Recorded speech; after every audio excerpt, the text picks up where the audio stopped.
Hello there and welcome to the Bitcoin Takeover podcast. This is season 16, episode 24. We are live with Vitalik Buterin, and this episode is sponsored by Layer 2 Labs, noans.com, hodling.ch, Citrea, Siteshift.ai, and Bitcoin.com News. Vitalik, the goal of this episode right now is to explain to people why you're such a Bitcoin maximalist, and you've done a much better job upgrading Bitcoin than companies such as Blockstream or Chaincode or whatever, which raised capital for Bitcoin specifically. But a lot of the stuff that was built for Ethereum is coming back to Bitcoin right now, and it's really incredible. And I also gotta apologize to you because you turned out to be right in some regards. And I trolled you on Twitter a few times, and I chased clout, just making fun that Ethereum 2.0 is not coming. It came, it never had an incident, it was cool. Thank you very much for your work, and let's talk about Bitcoin and Ethereum. Yeah, of course. Very happy, excited to get into it. So I was thinking about a very logical way to pursue this. So let's talk about your involvement in Bitcoin first, because there's so much that people usually don't mention when it comes to your contributions. And then we can transition into Ethereum. Sure. So when did you discover Bitcoin, and what was it like back in the day? Early 2011. So I actually heard about it from two different sources at the same time. One was my dad just casually mentioning it, and the second was hearing about it from some libertarian podcast on the internet. And I heard Which about it, one was and I it? Ian thought Freeman? it might have actually been, yeah. This I mean, I'm sure, March 2011, within a year, the AIs will be able to nail down the exact episode. But and basically, I thought, okay, this is interesting, and I figured I should take an honest effort at like actually getting into this community. And of course, Bitcoin is a currency, and normally with currencies, you're not supposed to buy them; you're supposed to work for them. And so I started scouring the Bitcoin forum, so looking for a Bitcoin job.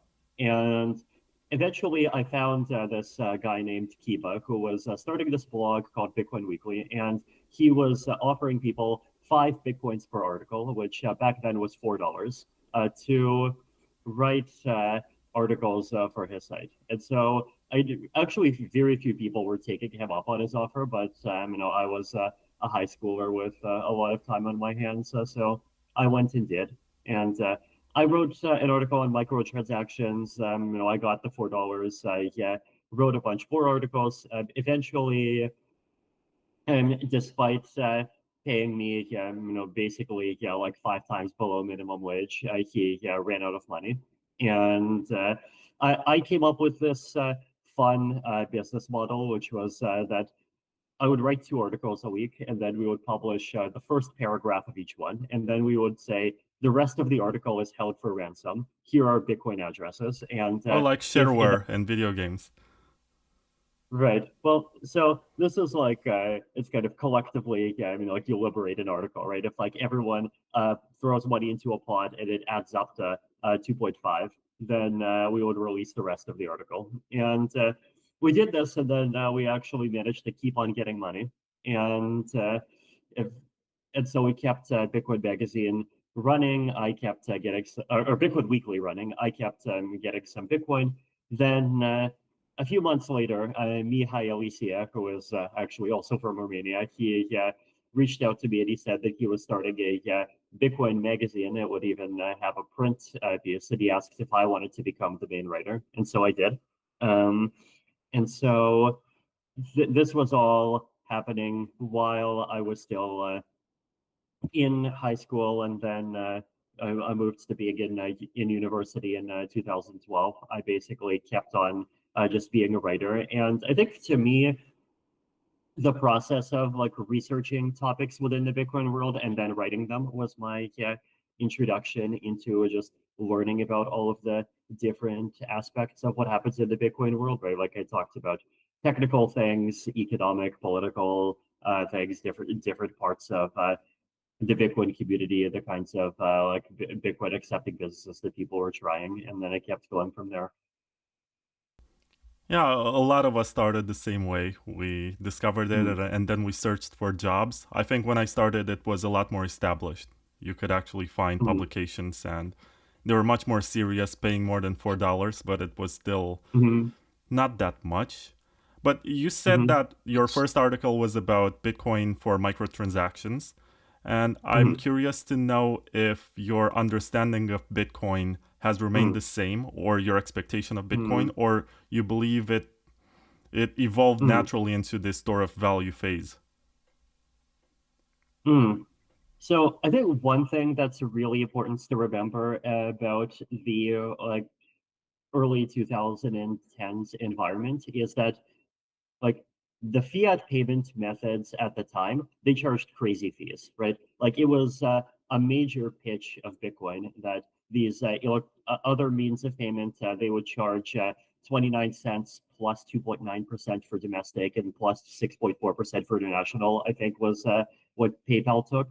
And like it was standard advice, right? That if you are a Bitcoin merchant company, you don't even emphasize the self-sovereignty because that's like weird stuff that only appeals to a few people. You just talk about how Bitcoin has low fees, right? You know, Western Union moving money for better, Bitcoin moving money far better, and it's like unlimited amount of money for back then, like a very tiny transaction fee.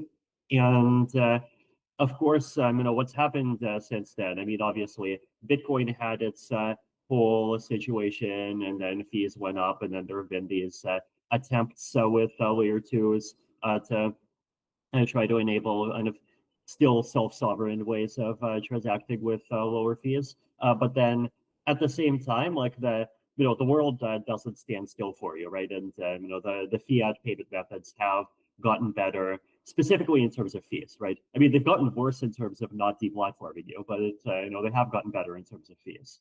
And like that's definitely a different landscape, right? Like back in the 2010s, I think even like within the like suppose blockchain, not Bitcoin space, you could basically get away by tricking people into thinking that things that are actually benefits of digitization were benefits of blockchain, because like that was the frame that people were thinking it, right? It's like traditional paper stuff versus digital stuff, which is better and more efficient, and well, it happens to be on a blockchain, right? And today that's not the game anymore, right? And today, we have to admit that centralized fiat stuff is very efficient. It has lower fees. It makes sense. Like you can afford to have lower fees if you only need one server processing a transaction, and you don't need any other nodes co-executing it. You don't need anyone ZK proving it, and so on. You don't need consensus. Um, but and so like self-sovereignty is like really the thing that any blockchain really can compete on with regard to centralized systems. So I think like that is a really necessary adaptation. And in terms of Bitcoin's role since then, I mean, I think evolving into a store of value is like a very natural and sensible thing to do in the context of not like the block size being limited and the chain only being able to process a certain amount of activity, right? It's if you have a particular limitation, that's just the natural thing to go for to that's compatible with that limitation. I mean, I do think there's all of the questions of like, is were there other roads that could have been taken, but in this context, like focusing on being a store of value first, like just makes total sense. Yeah, I asked you this because I recall in Mm, 2017 that you seemed to be in mm, favor of the Bitcoin Cash camp, and there was a point when mm, Bitcoin Cash was number 2 on yeah, CoinMarketCap, and you posted that mm, tweet, which became yeah, famous or memeable. Congrats on this, mm, seriously. It was mm, addressed to Roger Ver, mm, I think. And mm, I'm curious to know mm, if you still believe that Bitcoin should have scaled with bigger blocks, or you think that the mm, current approach with experimenting with various types of layer twos is more wise mm, in the long term? mm. By the way, did you end up reading the article I wrote that was my review of the two block size war books? Oh Right, yeah, these. I remember seeing that on Twitter when you posted it, Mhm. and I agree with Yeah, you, so by I. the way. Mhm. Yeah, so my view there, just to summarize there, right, was that I think big blockers were responding to like very legitimate concerns, and like there's a lot that's correct in their position, but at the same time, like that they as a faction just like totally failed to have any kind of competence at like actually executing on things, and over time, like that's basically what caused them to lose people, right? And so that it was but there's like the politics of a situation, right? And the politics of a situation is like always a mix of like actual issues and the social factors.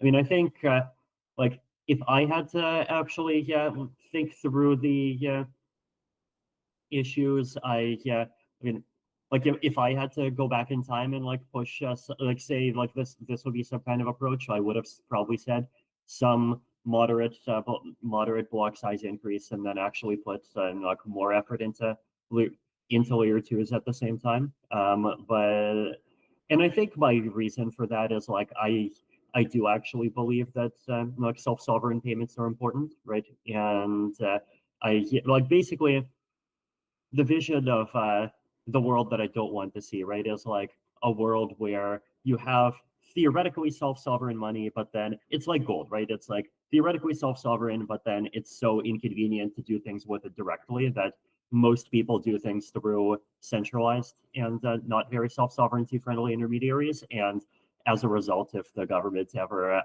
really dislikes it, they can just like do a repeat of good old Executive Order 6102, and then like basically the whole game is lost again, right? So I believe in like there being a large user base that's like actually capable of interacting with the chain and doing things directly in a very in a self-sovereignty friendly way. And but I recognize that there's a balance, right? And I recognize that, especially in the context of the technology of the tens, there would have been no way to do that to scale up to the entire world without actually just like completely breaking things. Yeah, that's another conversation that we should be having when we get to the Ethereum topic. But you mentioned Yes. that when you first discovered Bitcoin, you wanted to work for it because that's how you Mhm. earn money. I also know that you're involved in Dark Wallet, and that was a project started by Amir Taki. And Mhm. he presented some promo videos of you basically doing some jumps on stairs just to show Mhm. that you're a punk or something. And Mhm. when I interviewed him, and that was a pretty long one, we spoke for about 7 hours, he seemed a bit bitter or something because he said, around the time when he was working with you on Dark Wallet, you were not famous or anything, and he was like the star of the project. And then he left the Mhm. space for a few years, and when he came back, he realized that you're this celebrity, and he has to basically prove himself once again. Mhm. What was it like to work on Dark Wallet, by the way? Yeah, I mean, first of all, just like Amir himself is a really impressive character, right? So he was working on Lib Bitcoin back in 2013, which was like one of the first or the first alternate Bitcoin implementations. And that was actually the thing that inspired me to start working on Pi Bitcoin tools. Um, and so that was one thing. And then with dark wallets, yeah, remember, Coinjoin was this new technology that was just emerging at the time, right? And there was this big question of how do we upgrade the privacy of Bitcoin? And this was when the Silk Road arrest happened, and there were a few other things happened that just showed that like Bitcoin blockchain analysis was actually getting really powerful, and just having like your different UTXOs be separate does not protect you, right? Or at least it does not protect you enough. And so the question is, well, how do you actually get like step up and get to the next level of privacy? So I started working, started helping. I contributed some like basic patches. I'm trying to remember. I mean, one of the things that we did is like I believe like actually made it in a browser extension format to make it more convenient. So no, that was really interesting. And though, of course, eventually, like I mean, first colored coins and Mastercoin, and then Ethereum ended up just taking up all of my time. But we've been doing our best to kind of carry our part of the privacy torch since then. Yeah, you gave me the perfect hook to basically move on to the next topic, but I still want to provide a bit of context to this conversation of Bitcoin privacy in 2013, because there are two papers that came out at the time. The first one was Zero Coin, and the second one was Zero Cash. They had sort of similar authors, and they were proposed as soft forks for Bitcoin to improve the privacy with zero knowledge proofs. And I guess it was a bit too early for them. They were too avant-garde, and they were not accepted for merging. And Greg Maxwell put up this Bitcoin Talk post in 2013, I think it was August, and he said he's gonna give out a bounty to whoever's gonna build the first Coinjoin wallet. And I think it was him who came up with the term Coinjoin for the first time. Before that, it was just mixing. Yep. And there were three co-signers to this multi-sig. I think it was Tamos and Peter Willey and Greg Maxwell. Amir Taki basically came up and said about a week later, we have it. We built Dark Wallet. We want to collect the bounty. And part of the reason why, and this goes into conspiracy theories, and I'm not sure if you're a fan of them, but there was this character who emerged at the time, and he was sort of like the Michael Saylor of his era. It was John Dillon. And he donated to the bounty, and Amir is still frustrated about this because he feels like that guy stole his opportunity to collect the bounty. So what John Dillon did was to donate some Bitcoin to the bounty and become a decision maker, and basically got his own seat at the table and said, it's dangerous to give this money to Dark Wallet because they're using lib Bitcoin, and there are some technical differences between lib Bitcoin and Bitcoin QT, and I don't know. It was very political and very ahead of its time, and I'm fascinated by this whole story. Interesting. Yeah, I mean the whole like are ultimate implementations even good topic is fascinating. I mean, I feel like I hope I contributed my part to the conversation with Ethereum actually, like being this like ecosystem where you have a lot of different clients, and so I think none of them has majority market share now, and so we can actually see what it's like live. It's I mean, I'm actually curious because I haven't followed like how have I guess like your and other Bitcoin people's opinions on the multiple client topic have like been or evolved since 10 years ago.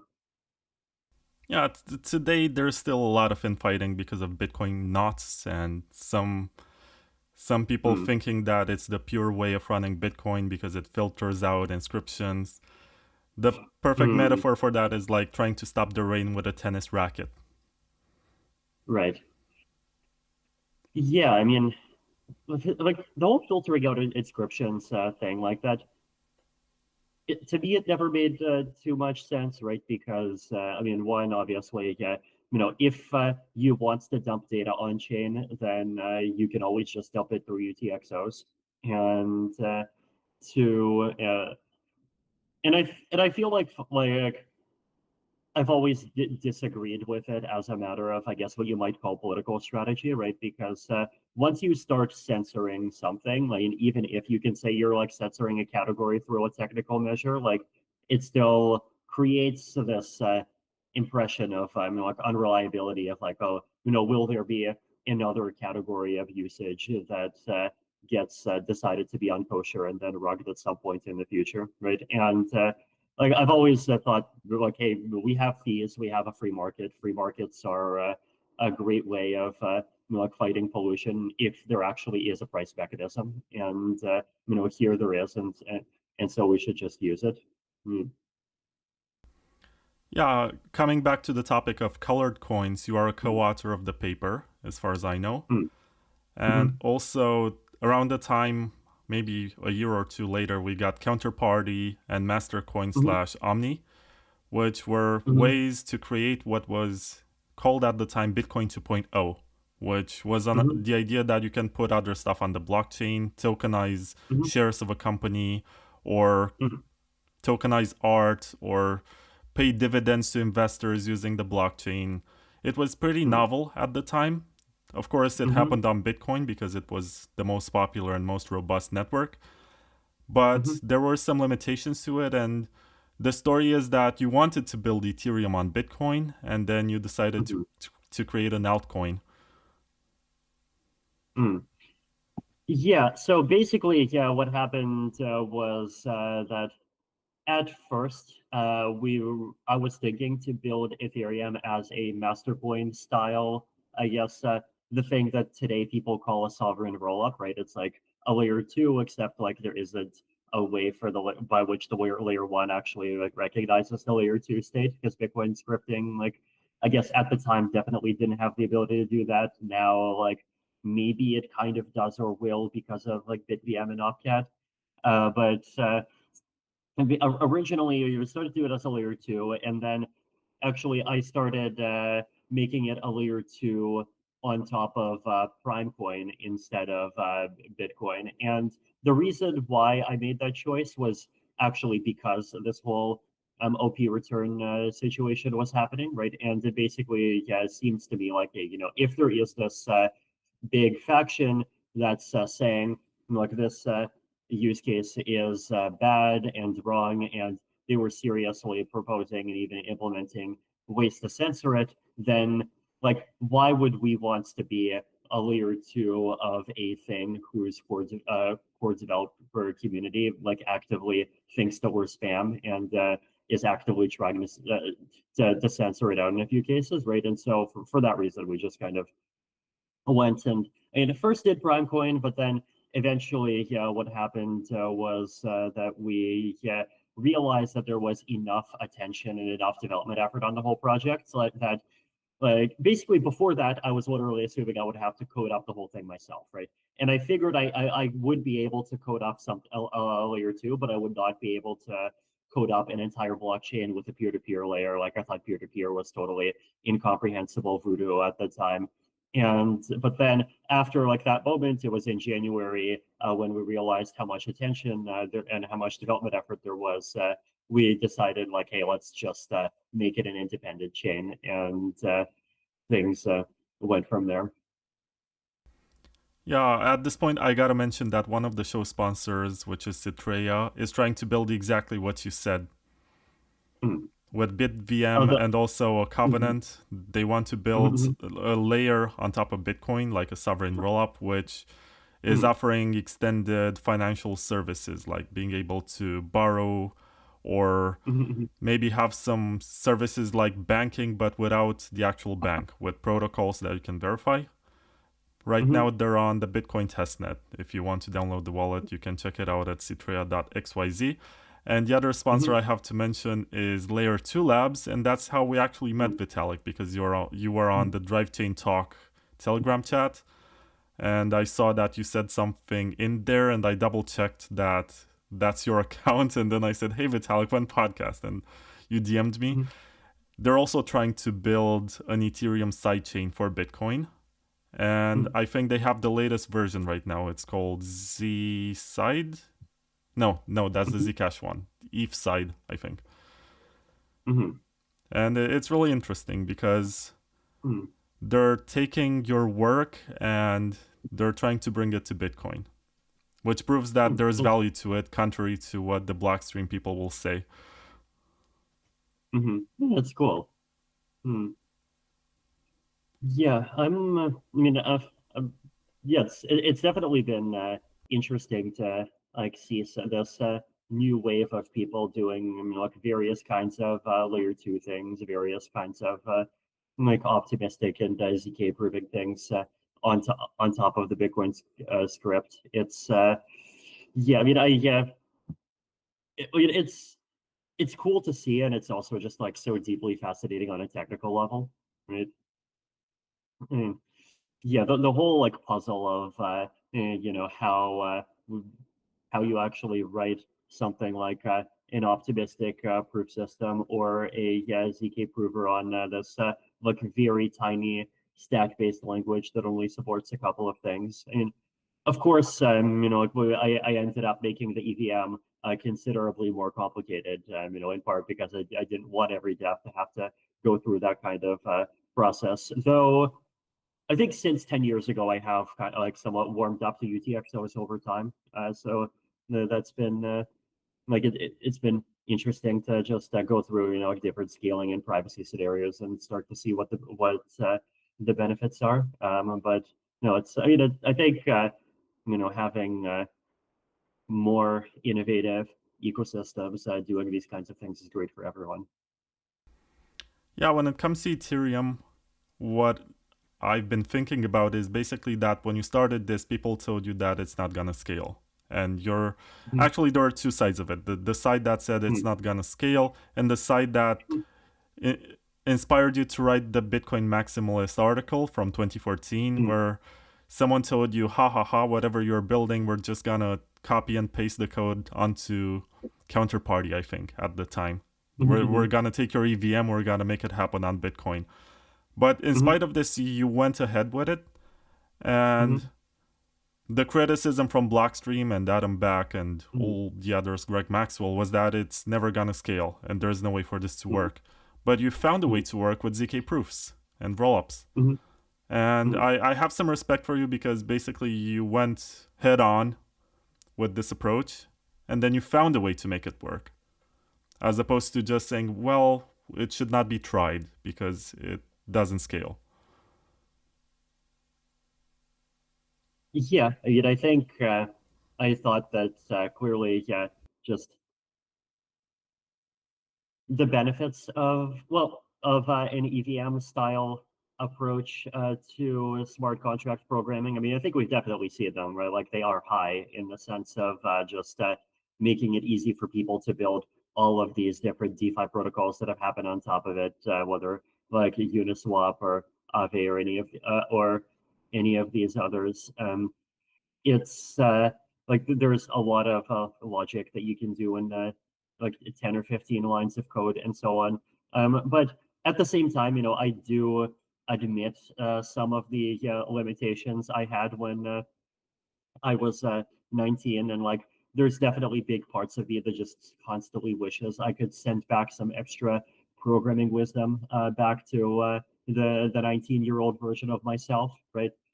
So with scaling, right, like the two axes that you want to disentangle, I think, are one is like the VM and two is the parallelization, right? And because those are separate, right? And since then, we've seen there's been a couple of these examples of VMs. I think even some of the private blockchain projects from the late 2010s did them, and now some others as well, right? Where basically it's like a UTXO-based system, except you're allowed to have an arbitrary program determine whether or not a particular transaction is valid. And then if you do that, then like you can make a lot of Ethereum-like things happen, but at the same time, you have like full parallelizability. And you do have like somewhat worse DevX in some respects. Like making something like Uniswap is harder, right? Because like basically for something like Uniswap to work, like like you need to have sort of one UTXO representing the Uniswap state, and then every sender would have to basically know the last sender's transaction. But like you would get parallelizability, right? And the other thing is this like difference between sort of minimal script and a full virtual machine. And that's something that just like the critique intuitively felt wrong. And I think the reason why the critique felt wrong is that I wrote about this in more detail. There was an article from about I think almost a year ago on glue and coprocessor architecture. But I basically made the point that you can split computation up into two different parts, where one part I call like specialized heavy computation, which basically, it includes AI, it includes cryptography, and that computation is like heavy, but it has a lot of structure to it, and so you can make like very optimized implementations of it. And then the other part I call business logic, and business logic is like, like for I equals 0, I less than 100, I plus plus. If this, then do that. While this, do that, and so on, right? And like that stuff is very unstructured and often hard to optimize, but it's also like very friggin' trivial, right? It's like 100 opcodes when we're talking about CPUs that can do 1 billion cycles a second, right? Like if you think about an elliptic curve multiplication, right? Inside of an EC mul, you have a loop that multiplies a point and it goes through the addition process like 256 times, right? So it's like compared to that, like business logic is trivial, and so people complain like, "Wow, 256-bit VM, like wow, interpreter inefficient," but like that never actually mattered too much. Although recently I think some, I don't know if you saw the RISC-V stuff, right? Actually, the conversation is changing a bit. I think like there's definitely ways in which I was like a little bit over optimistic. Like I think the EVM being 256-bit and so on, like it was not fatal, though it was also definitely far from optimal. And then the other critique that I remember at the beginning was the whole sandboxing thing, right? It's like, hey, how do you actually, like VM sandboxing is just known to be a very hard problem. Like, how do you prevent bugs where someone can like escape out into the computer? And that, interestingly enough, I think it never ended up being a problem even once, right? It's basically, we've had consensus bugs, we've had like resource based like denial of service bugs, we've had all kinds of bugs. I don't think we've ever had a sandbox escape bug, possibly even in any implementation. I mean, definitely not the major ones, right? And I mean, possibly the reason might have been that the kinds of VMs that people normally try to sandbox are just more powerful and their implementations are more optimized, and they try to sort of like have much more like one-to-one correspondence between the top level VM and the underlying thing, whereas like the EVM started as just being a very naive interpreter, and that's just like natively much more sandboxable. I think my other response back then is like, if we ever had a sandbox attack, then the sandbox attack would almost by definition, or a sandbox escape attack, and that attack would like almost by definition run differently on every different computer, because different computers have different data in the other parts of the machine. And so it would just immediately cause a consensus failure. So there's just like a very natural and obvious fire alarm for that sort of thing. But no, that ended up not happening. I mean, on the parallelization side, I think the detractors did have a very valid point. It ended up not being a fatal point. It ended up being but still a valid point, right? And if you look at some of the layer 1 scaling EIPs that we have for 2026, like something like block level access lists and like statelessness and a few other things, like basically a lot of the scaling related EIPs we have, like basically actually end up trying to go into the direction of trying to like capture some of the benefits of the UTXO model, which is basically explicitly declaring what state you're accessing, which enables parallelization and enables a lot of other things. Actually, there's also an access list based solution for like long-term state size management. So, like we're sort of trying to, I guess, move from like single thread, just very naive single threaded, to something where you might call it sort of a halfway point, like basically something where like whoever is responsible for building the block for the first time has to add some extra information, or even people who are responsible for setting the transactions, they have to add some extra information, and then from then on it gets executed in parallel. So no, like a lot of really fascinating like software engineering and thinking has happened there over the last few years. That was just totally not a thing 10 years ago. I want to take just a step back, because Ethereum started out as this proposal for a Bitcoin 2.0 protocol. And at the time, you had a lot of competition. There was Counterparty, there was Omni, there was NXT, and these guys seemed very professional. Like if you look at their videos back in the day, they promised a lot of transactions per second. They had a DEX from day one. They Hmm. they were very well funded, and they seemed to be, I don't know, no offense here, but you were like a very young person doing this Hmm. project with Ethereum. But these guys seemed like, they have gray hair, and they basically sharpened their teeth coding, and they came up with this very compelling marketing. And I'm not sure exactly what went wrong. NXT was also proof of stake since day one. They made a lot of promises that they're more advanced and they're superior from a technical point of view.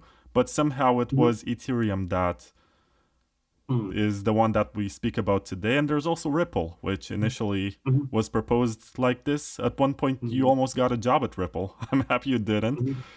But Hmm. yeah, you faced Hmm. this competition from the early days, and yet Ethereum ended up becoming the dominant Bitcoin 2.0 implementation platform for tokens, for computation, for all of this cool stuff. Why do you think Hmm. that is?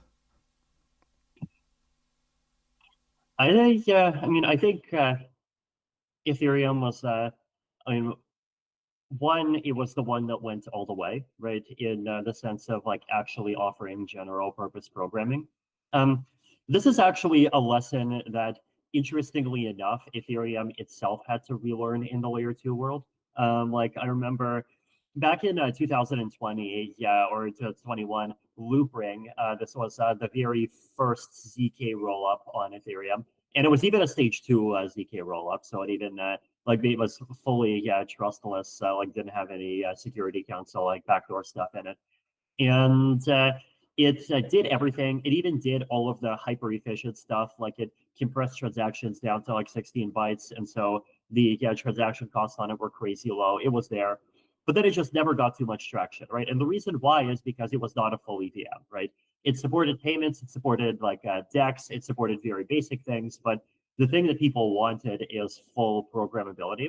And of course, like that was even more true in 2021, where there were these huge masses of developers that were used to full programmability, and they demanded full programmability, and they even demanded like the EVM specifically, like even the differences between like the EVM and the EVM minus 5 features are like big enough to cause a lot of projects not go in one direct on one layer two and instead go to another one, right? But like the difference between full programmability and the what I called in Mastercoin the Swiss Army knife approach, where you say these are 20 applications that I like. Let me support those 20 applications, and let's do nothing else. That was like basically the problem is there's always going to be applications where you don't realize that those applications are even possible, or you don't realize that there's a completely different way of doing them. And so that was like that ended up just not succeeding, and the full programmable approach ended up succeeding. There were also other really interesting ones in the early days, right? Like I remember, I mean, BitShares launched a little bit after, right? And I mean, I always like I have a bit of a soft spot for BitShares. I think because I mean, first of all, like to me, like I think a lot of Dan Larimer's entourage are just total snakes. But I think I've always thought that Dan Larimer felt like a really actually interesting person. I mean, he was clearly very philosophical. Like he actually wanted to like make the world a more free place. And I also respected them for doing innovation on the like economics and mechanism design side, right? Basically, like one thing that they did was the whole like proto shares and angel shares thing, where like anyone could launch basically a network that's part of their network, and then effectively, if like the proto and angel shares holders have 20% of your thing, then like it's this sort of one community that all shills and supports each other's work together. Then like inside of I mean first BitShares, then EOS, there was the whole delegated proof of stake thing, and like on the one hand, like I always criticized it really hard, right? And I wrote all these articles like basically saying that coin voting is bad and coin voting is broken, but at the same time, like I really respect them for trying something, right? I like I respect how they managed to have all of these different nodes. Like there was event later. I know there's like EOS New York, EOS Shanghai, like EOS Hong Kong, all of these different nodes that were actually communities that were trying to like support development, support like marketing for EOS.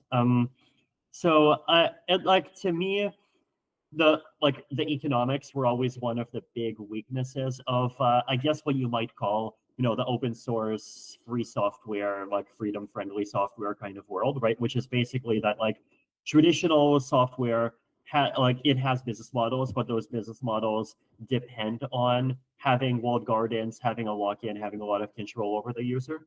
And if you don't have those things, then what you're building effectively is a pure public good, right? It's non-excludable, non-rivalrous, and in the traditional economics textbooks, the only way to fund public goods is taxation. And of course, as libertarians, we don't like taxation, at least from the government, right? And so we like this is like it feels like a lot of people sometimes like think that I'm this like crazy socialist because I talk about this problem so much, right? But like to me, like the motivation was always like I want business models for things that respect people's freedom and like don't try to create like corporate lock-in, right?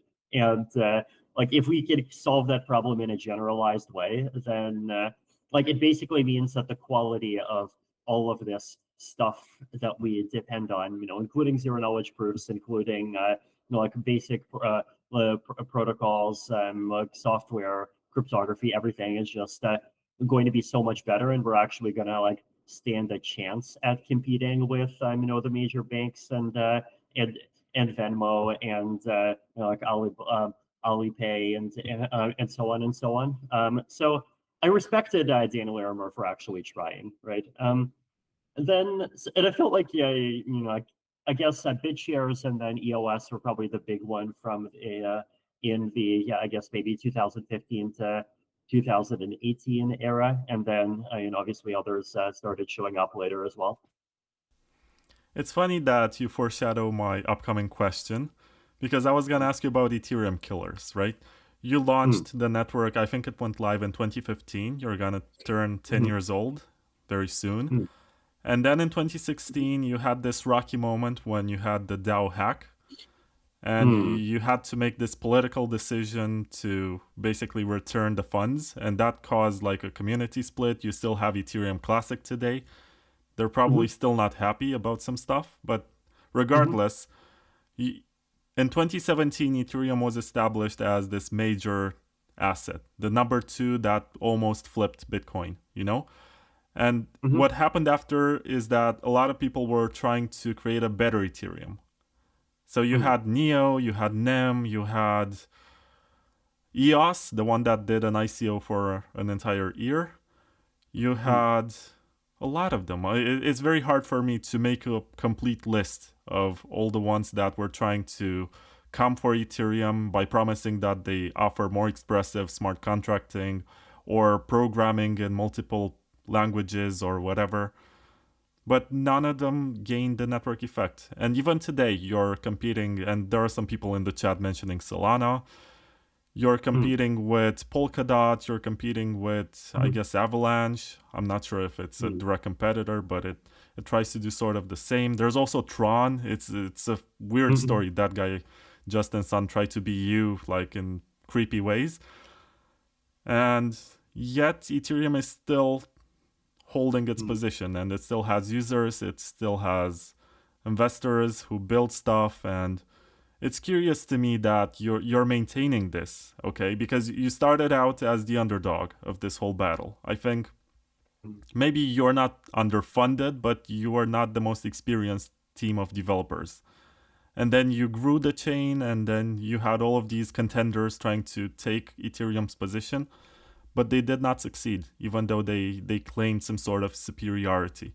And I wonder what's the secret for this? How do you get people to stay, even if there is something that claims to be technologically better? And I think the way that I think both like people working on Ethereum and people who like stay on Ethereum tend to talk about it as like Ethereum is like the one other than Bitcoin that like actually has a credible story, that it has a high level of decentralization, right? And like this is something that we hear all the time, right? Like basically, if Vitalik hates you, you're safe on Ethereum. If this other person hates you, like, are you necessarily safe on their chain, right? And like a lot of those other chains, like they do like make like DAO fork equivalent things for all kinds of different situations. I mean, I think I saw like Hyperliquid, I believe, like recently, like did a reversion to get some money back, but then it's like they did that for some things, but then they did not do that for other things. So, like Ethereum is like the one where people actually trust it, not to rug you in one of those ways. And well, what was interesting about the DAO fork, right, is that like I think a lot of people thought like at the time that it was a precedent, but then in 2017 and 2018, like we did also get some counter precedents, right? Like we got the Parity wallet hack. I mean, it happened twice. There were like a couple of other hacks. There were a lot of situations where there were hundreds of thousands of ETH that were lost, and there was a question of like will Ethereum do a hard fork to recover those funds?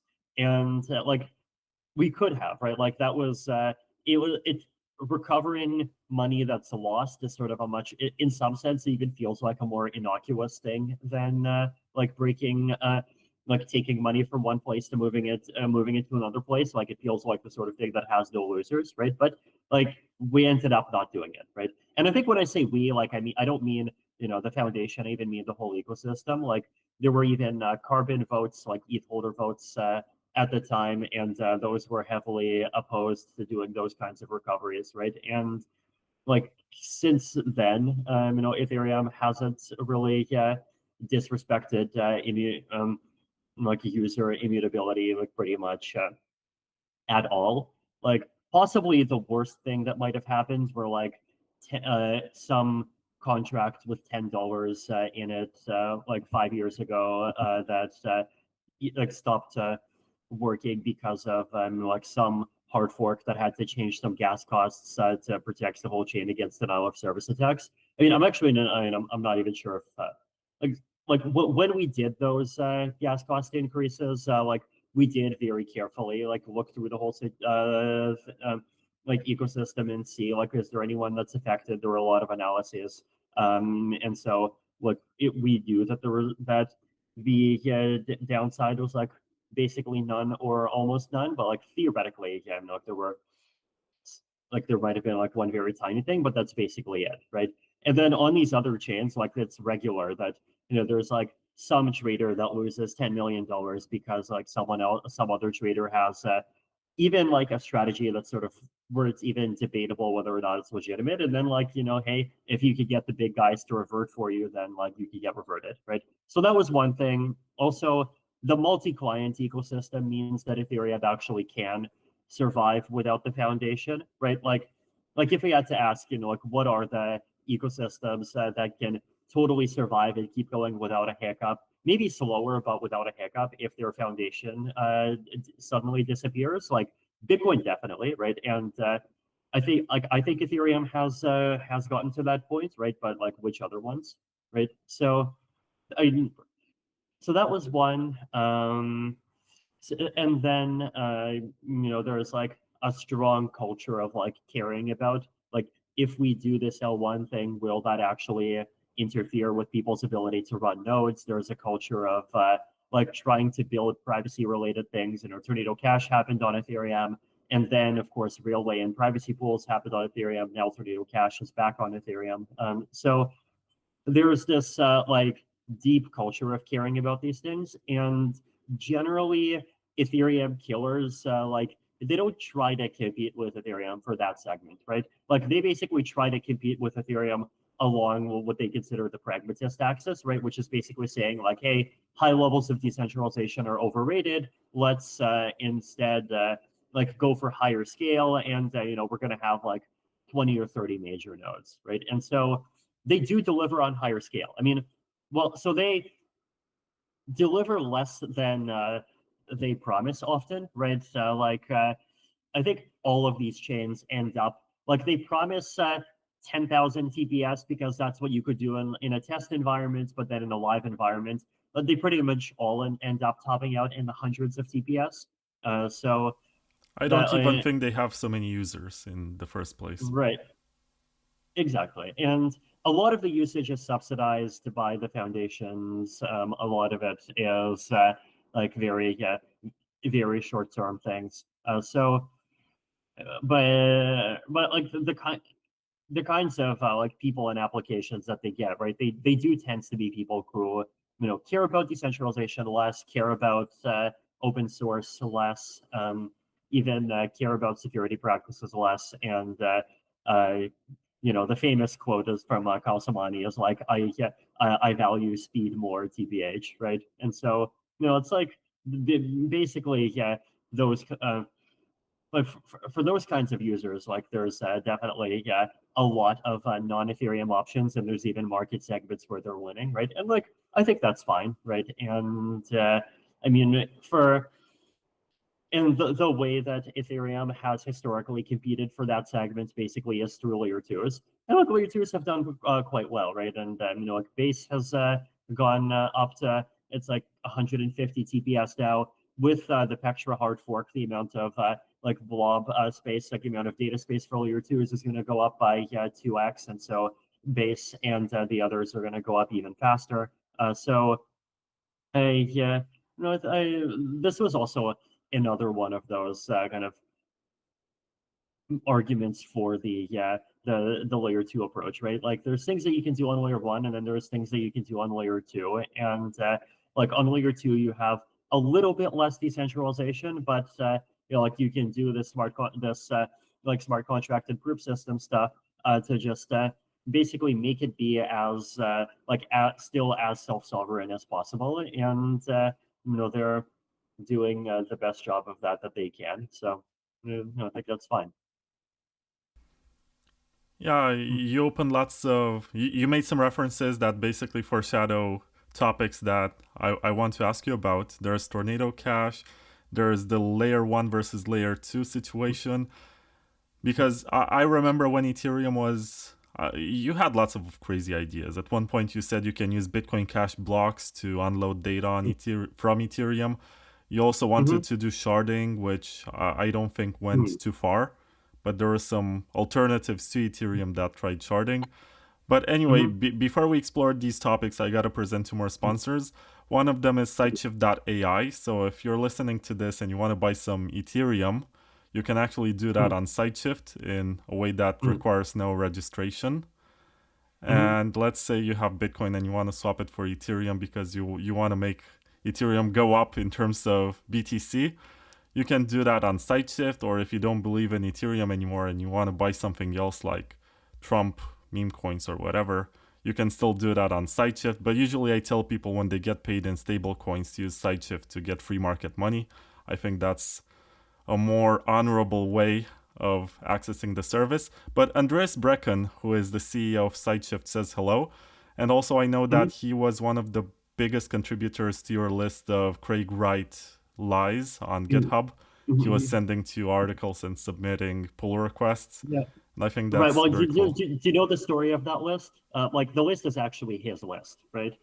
Basically, the reason why it sort of ended up being my list is because what I made APR to his list to add a few examples, and then I think he got a takedown notice from Craig Wright, and so he did not feel like he wanted to.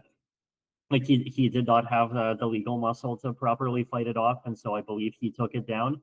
But then those same lawyers, of course, came for me, and like I actually did not even realize at the time that just making a pull request means that you're making a copy of the GitHub repo within your own GitHub, right? And so they came for me, and then of course with Ethereum Foundation lawyers, like I decided, like, hey, no, we're gonna fight this, and actually they never actually came to a lawsuit. I think they were too intimidated to try, and so that copy of the list, which is originally his list, like basically on GitHub/vbuterin/ I think Cult of Craig. I forget if there's dashes or not. Like that ends up being one of the last copies of it, but it's yeah that one of the biggest and most fascinating documents. And I mean, Craig Wright is just such a character. And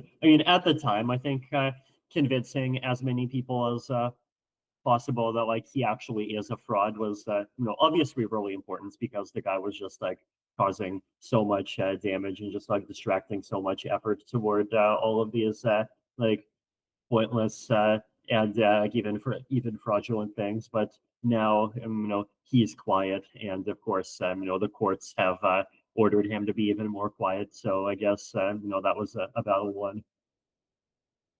This is something else for which you don't get much credit, but you're responsible for it. Because you said in 2018, I think it was on the stage of the economy in Korea, that you don't want this guy to be invited anymore. And you sort of canceled him from all crypto events. And he was only speaking at CoinGeek sponsored conferences or whatever. So when you did that, it had an impact across the whole industry. He was no longer invited to speak. Before that, he was sort of like a curiosity.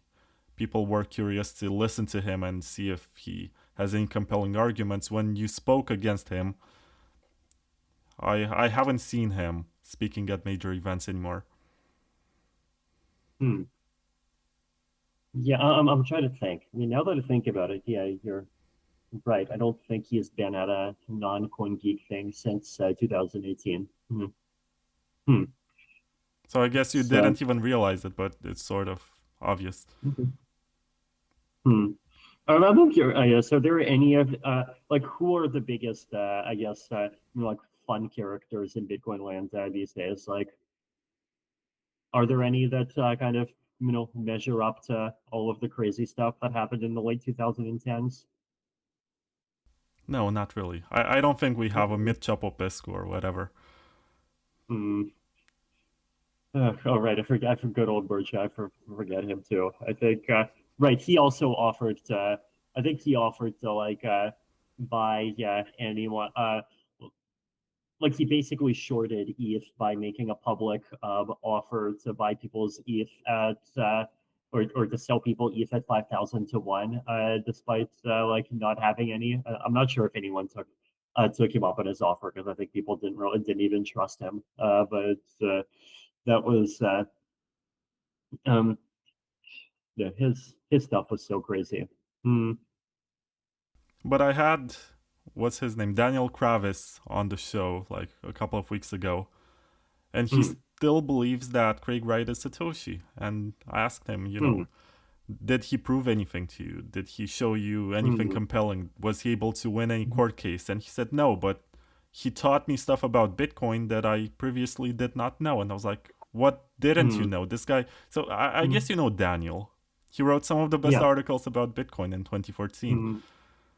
Yeah, that kind of reminds me a bit. I mean, I saw this like a very weird tweet a couple of weeks ago. It was dating advice for right-leaning people in Europe, and this guy was like very crazy, right? But the thing that he argued was like, hey, if like if it becomes clear to a woman that like you support like right-leaning crazy stuff, then like she's going to totally like nope out of there.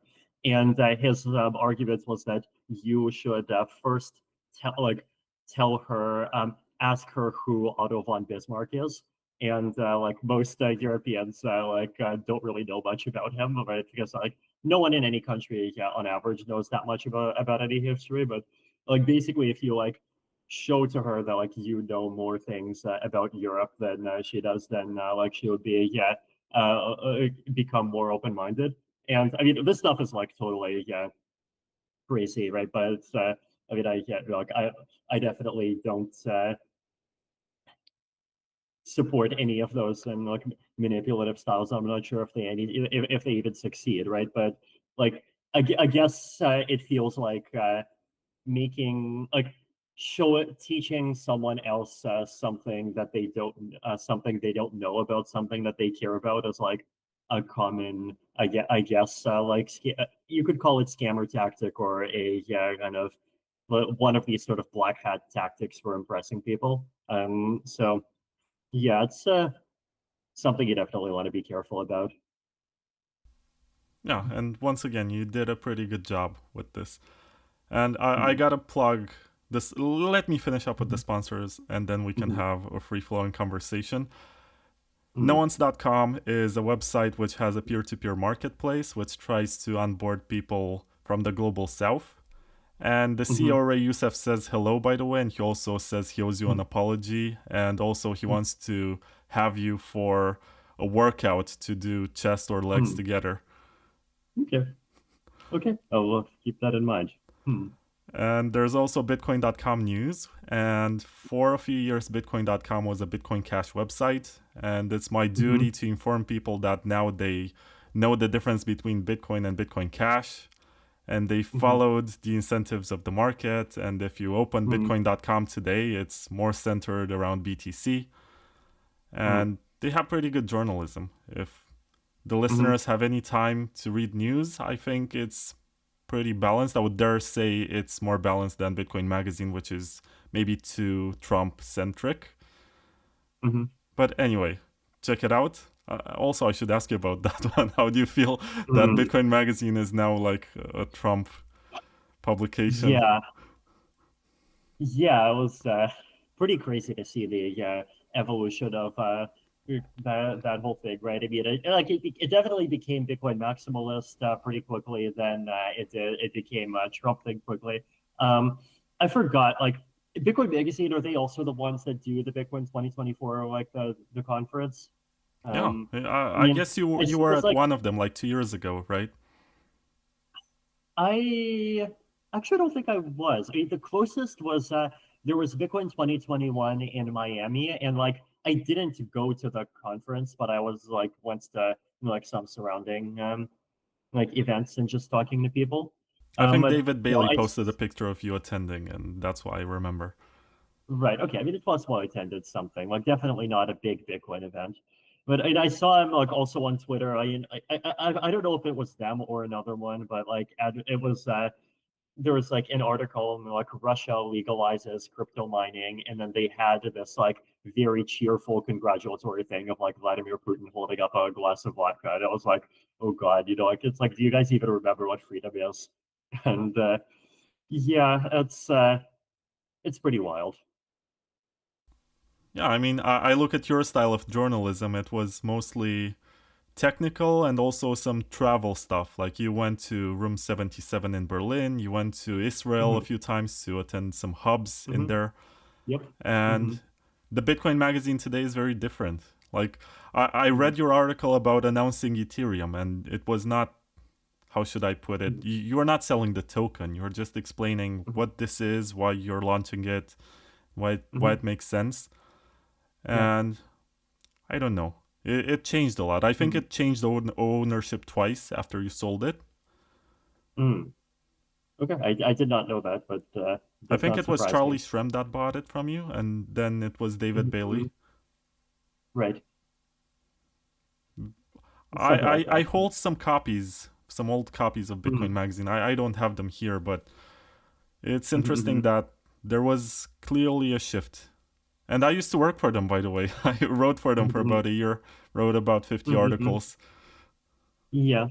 I mean, it feels like there's been a lot of these like bigger political shifts that have happened. I mean, definitely a lot in libertarian land, and I mean, I think crypto was part of libertarian land from the very beginning, and so it had its own mirror image of like basically every part of that, right?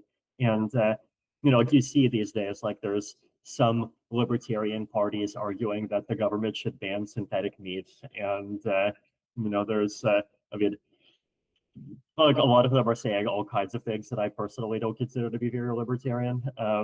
So people change a lot. There's a lot of drifts. there's a lot of intersection between that and Bitcoin. So it's yeah, you definitely don't want just like someone saying and doing things during 1 year is definitely no indication that they're going to do the same things 5 or 10 years in the future. Yeah. You also have a question which I found interesting from a guy who's named earlynft.bit. He's into Namecoin stuff. And he says that on November 27, 2013, someone from Ethereum Foundation registered the domain name ethereum.org and set up the domain tothemoon.ethereum.org. The very next day, the domain tothemoon.bit was registered on Namecoin, even though ethereum.bit would not be registered until January of 2014. To the Moon wasn't a very popular thing at the time, so it's unlikely that the two registrations are not from the same individual. Would it be too forward to ask if Vitalik personally registered these names? I hold the deeds to both. Yeah, unfortunately, we did that. That was not us. Okay, he said he holds the deeds to both Namecoin records and would be happy to reunite them with their creator at no cost. Okay. Oh, no, I appreciate that. We can follow up. If the person who registered to the moon on Ethereum is listening to this, then you can get the Namecoin asset too. Perfect. Yeah, so let's get back to the conversation about Ethereum and scaling the base layer, because I remember you had lots of proposals and approaches. In the end, you settled for layer 2s, and some people were unhappy and they just became nihilistic, went to Solana or whatever, said, oh, we just want to do meme coins on the base layer because it's simpler. Or I don't know exactly the consideration, maybe it was fees. And I gotta ask you, why did you decide to go to layer 2s, even though there seemed to be like sort of a resistance to it? Because this was the Bitcoin approach, to do layer 2s, but Ethereum was gonna scale on-chain also. Yeah, so basically, we made that decision around late 2019. And the reasoning was that like our development effort as the Ethereum Foundation was limited. We had limited resources, we had limited people, and also all of our team was like full speed ahead trying to figure out the merge.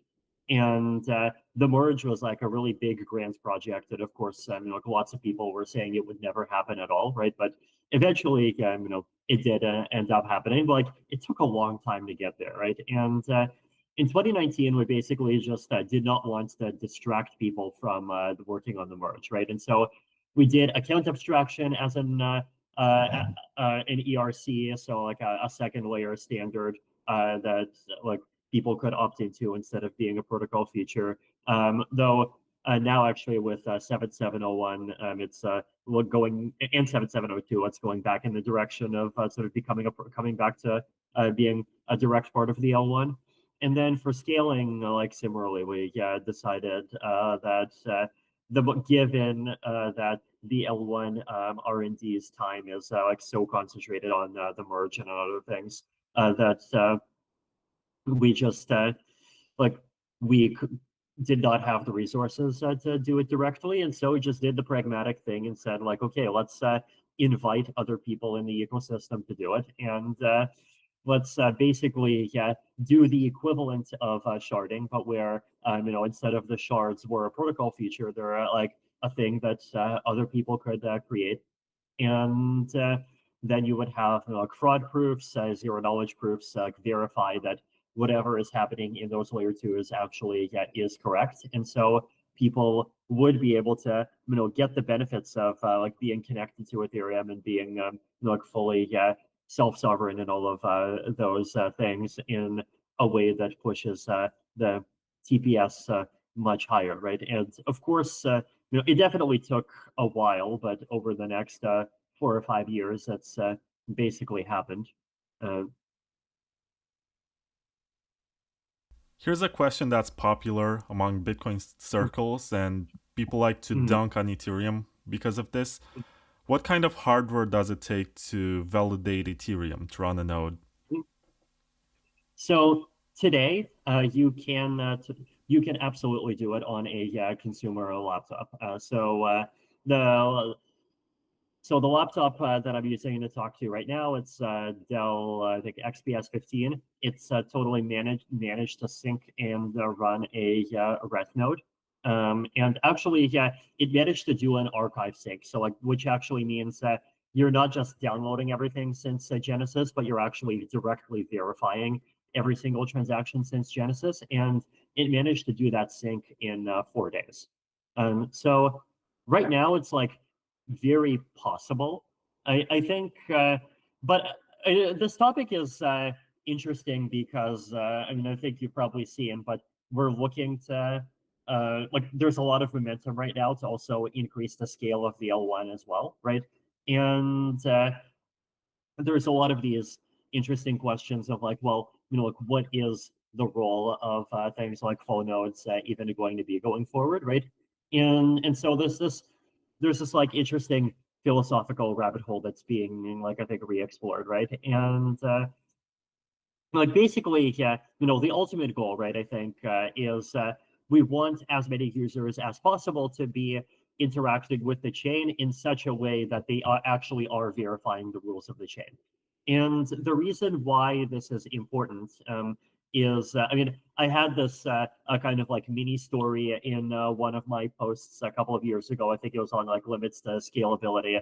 Let me try to quickly find it.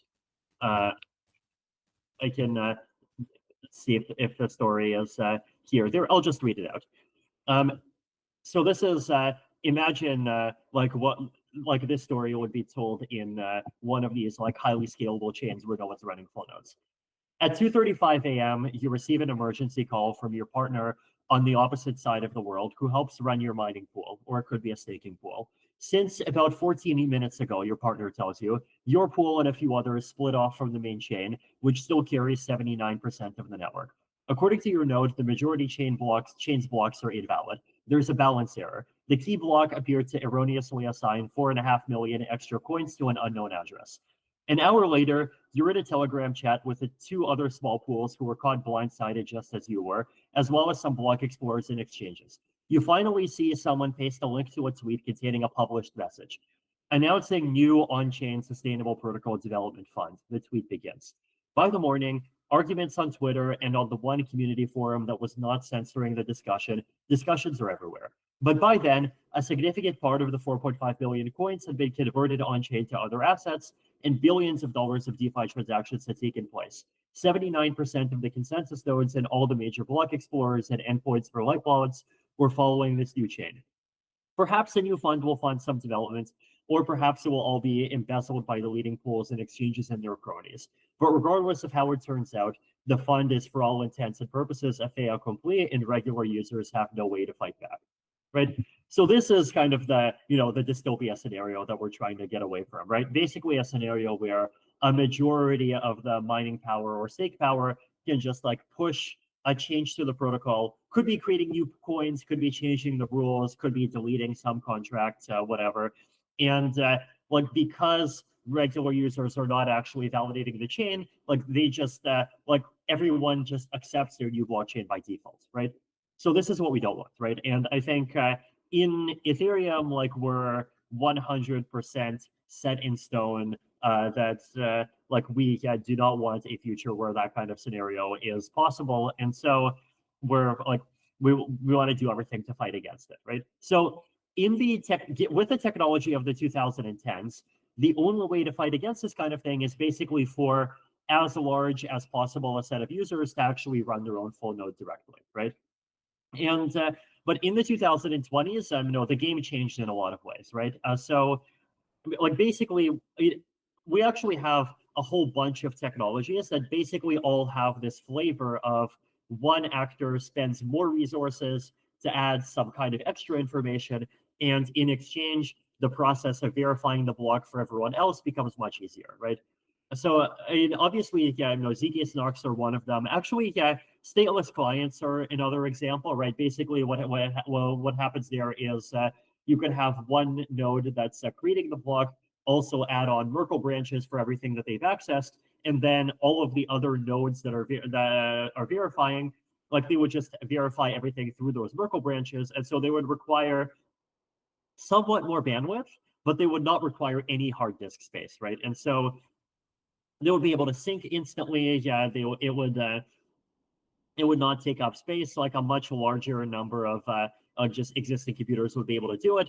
And then, of course, with ZK snarks, like one node creates a block, and then for everyone verifying it, it just becomes trivial, right? So, like to me, the bigger, like possibly even the bigger embarrassment right now is with Ethereum is like one is, of course, that there's like a relatively small number of people running full nodes, but the other is that in wallets, like there's a large number of users that are not even doing light verification, right? They're basically just fully trusting RPCs, and I think even in Bitcoin, right? I think like a pretty small portion of users are like actually directly running fully verifying Bitcoin full nodes, right?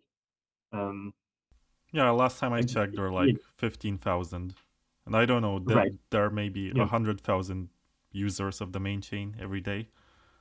Right.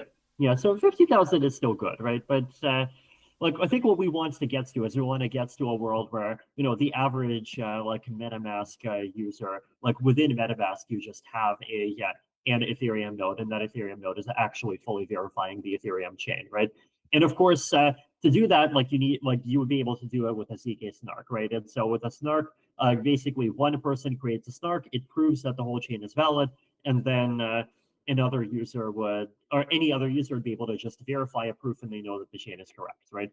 And then we also came up with this technology called data availability sampling, which verifies that not only is the data valid, but the data is also has actually been published to the internet, which is important, right? Because that's another kind of invalidity that cryptography is never going to capture. So that's some. I don't know if also you saw this, but recently I published this if Magician's post that's called a maximally simple L1 privacy roadmap. And a big part of it that I talk about is basically how do we make like things like Tornado Cash and Railway a default part of people's user experiences. And that just means incorporating them into existing wallets, like using private sends by default. But another big part of it also is the other big reason to use a full node, which is privacy, right? Because if you use an RPC, then first of all, you're trusting the RPC node to tell you information and to be correct, but also you're trusting that RPC node to not log your private data, right? It's like, if you're doing some, like say, politically sensitive donation, and okay, maybe you use Tornado, you use Railway, and so there's no on-chain evidence, but then if you're going through an RPC node, then like whoever controls that RPC node, they see what requests you're making, they see what transactions you're sending, they see everything, right? And so the question is, how do we get around that, right? And so we're starting to also think about various like privacy technologies to make it possible to do reads privately, right? So I guess like the big change that we're trying to adapt to is that like there's all of these new technologies, like all these new forms of cryptography, including snarks, also including PIR, including a lot of things, right? They all have this property that they basically allow like a little guy to connect to a big guy and get, but at the same time, like get all of the same guarantees without doing all of the big stuff themselves, right?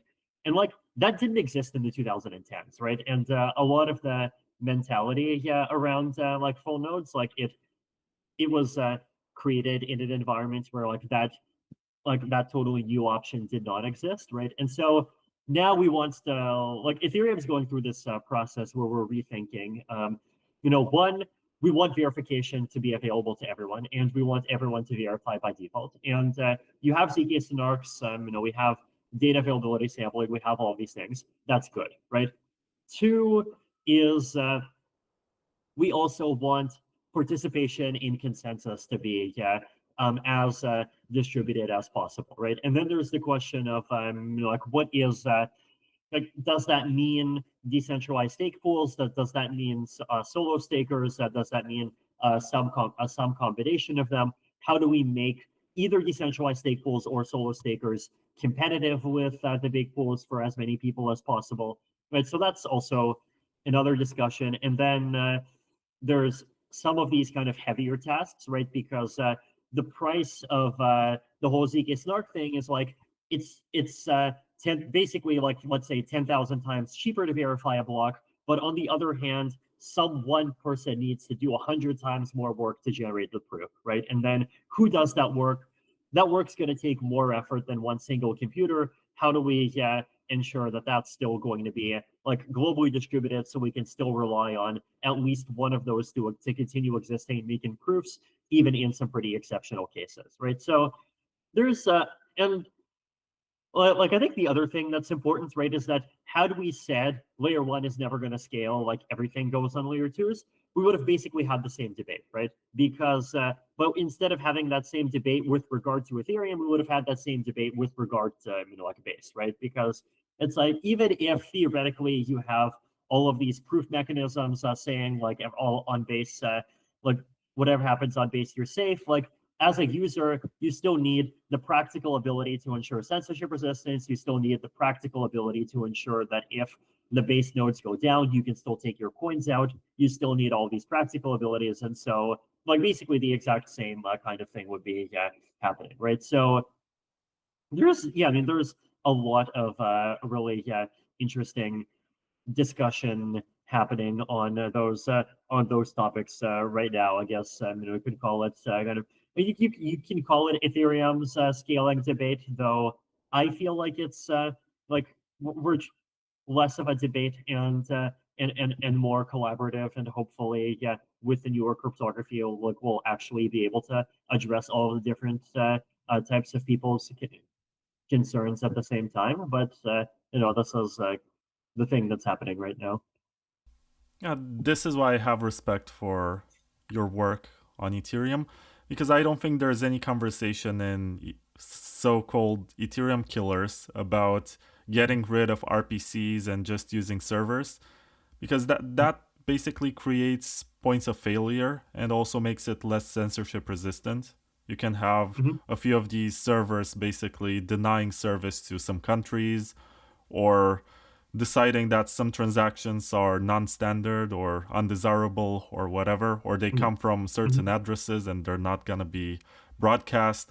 And that's not something that you want to have in something which is supposed to be sovereign and global and neutral and everything else that we claim to care about in Bitcoin sometimes. Because I get disillusioned that there are times when I realize that some of these talking points were just LARPing to make the number go up. But I remember Eli Ben-Sasson was probably the first person to talk about this in 2013.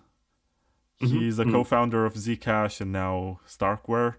And he was talking about doing instant syncs of the full node just by verifying a ZK proof. And that has been the dream for like a decade. And it's cool that Ethereum is embracing this approach. And on the topic of ZK stuff, I know that Ethereum has paid through the foundation a lot of the research that basically created the rollups, and also the ZK snarks became more advanced. I think Zcash had like 5 iterations. Right now they finally got rid of the trusted setup. And they also have smaller transactions with Halo 2 and the Orchard pools, and it's pretty cool. And I was gonna ask, what's the relationship between Ethereum and Zcash? Because as far as I know, Zcash was like this experimental lab for Bitcoin to bring privacy to it. And I don't see it coming anymore. Yeah, and Zcash still exists. It's still around. It has a community. I mean, we've collaborated on cryptography quite a bit. We've used some, and obviously, like Ethereum is fully dependent on, or at least Ethereum's privacy side is fully dependent on technology that they've significantly helped to pioneer. I mean, we've also given them advice on proof of stake related things. So there's definitely been like some very positive interactions between those two communities for quite a while. That was very diplomatic of you. Well, what do you think about Zcash nowadays? Do you think it still has Yeah. chances to recover, or was it sort of Mhm. abandoned by the investors and everyone who Yeah. was bullish on it? I think, I mean, it was definitely, again, not, it, like, it definitely hasn't been abandoned by its team, obviously, right? And people are still, like, working hard on pushing it. I think the challenge that it's had is obviously, the challenge of the coin retaining value. And I mean, that's a hard thing for a lot of projects, right? It's like one of those things in the crypto space is like sometimes like technical value and like economic value can be just like so disconnected from each other. Um, I mean, they're like,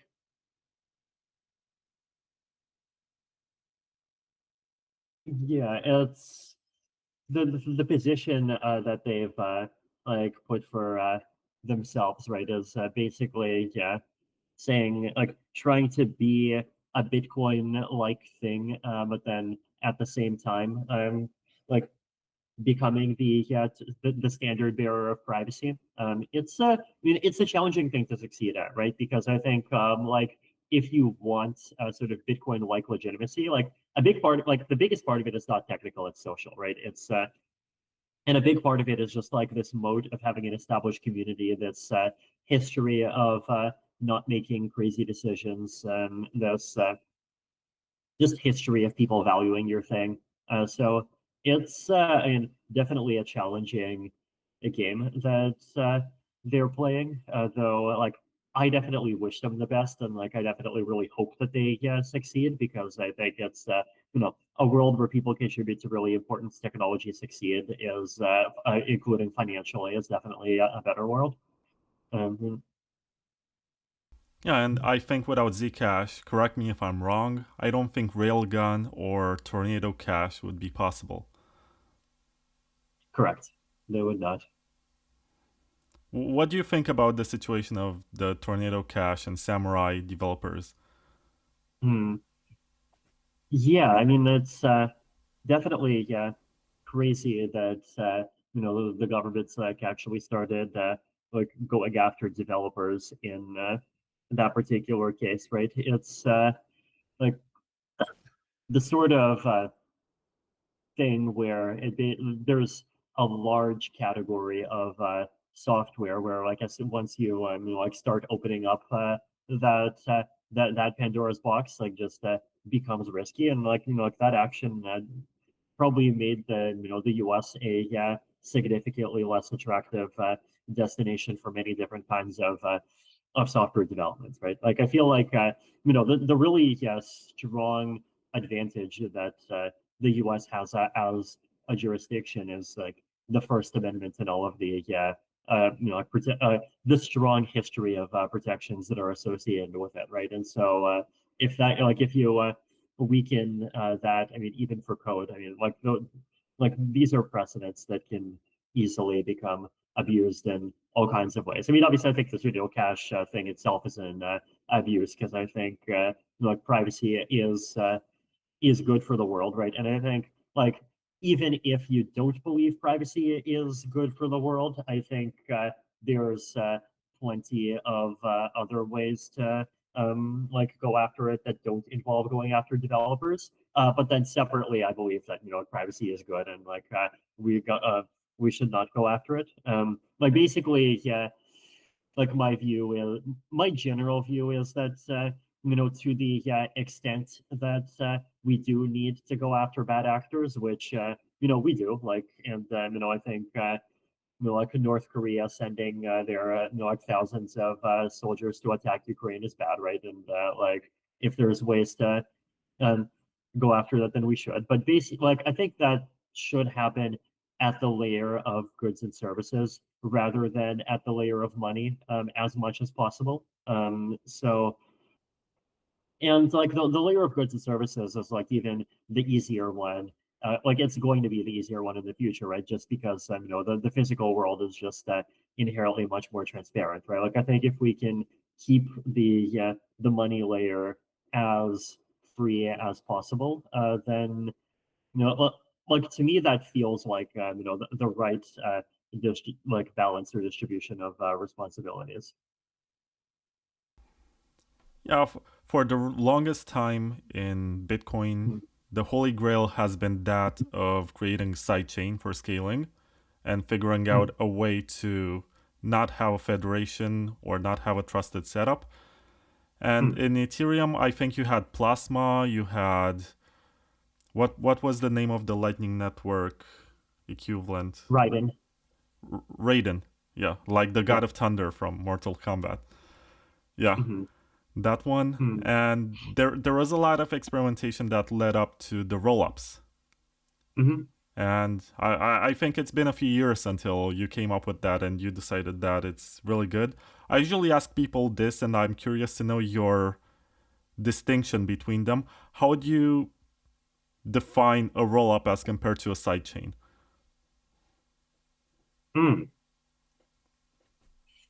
I think the difference is in verification, right? So a sidechain is just a chain. It's a loosely defined term, right? It's basically just a chain that has some kind of connection to a parent chain.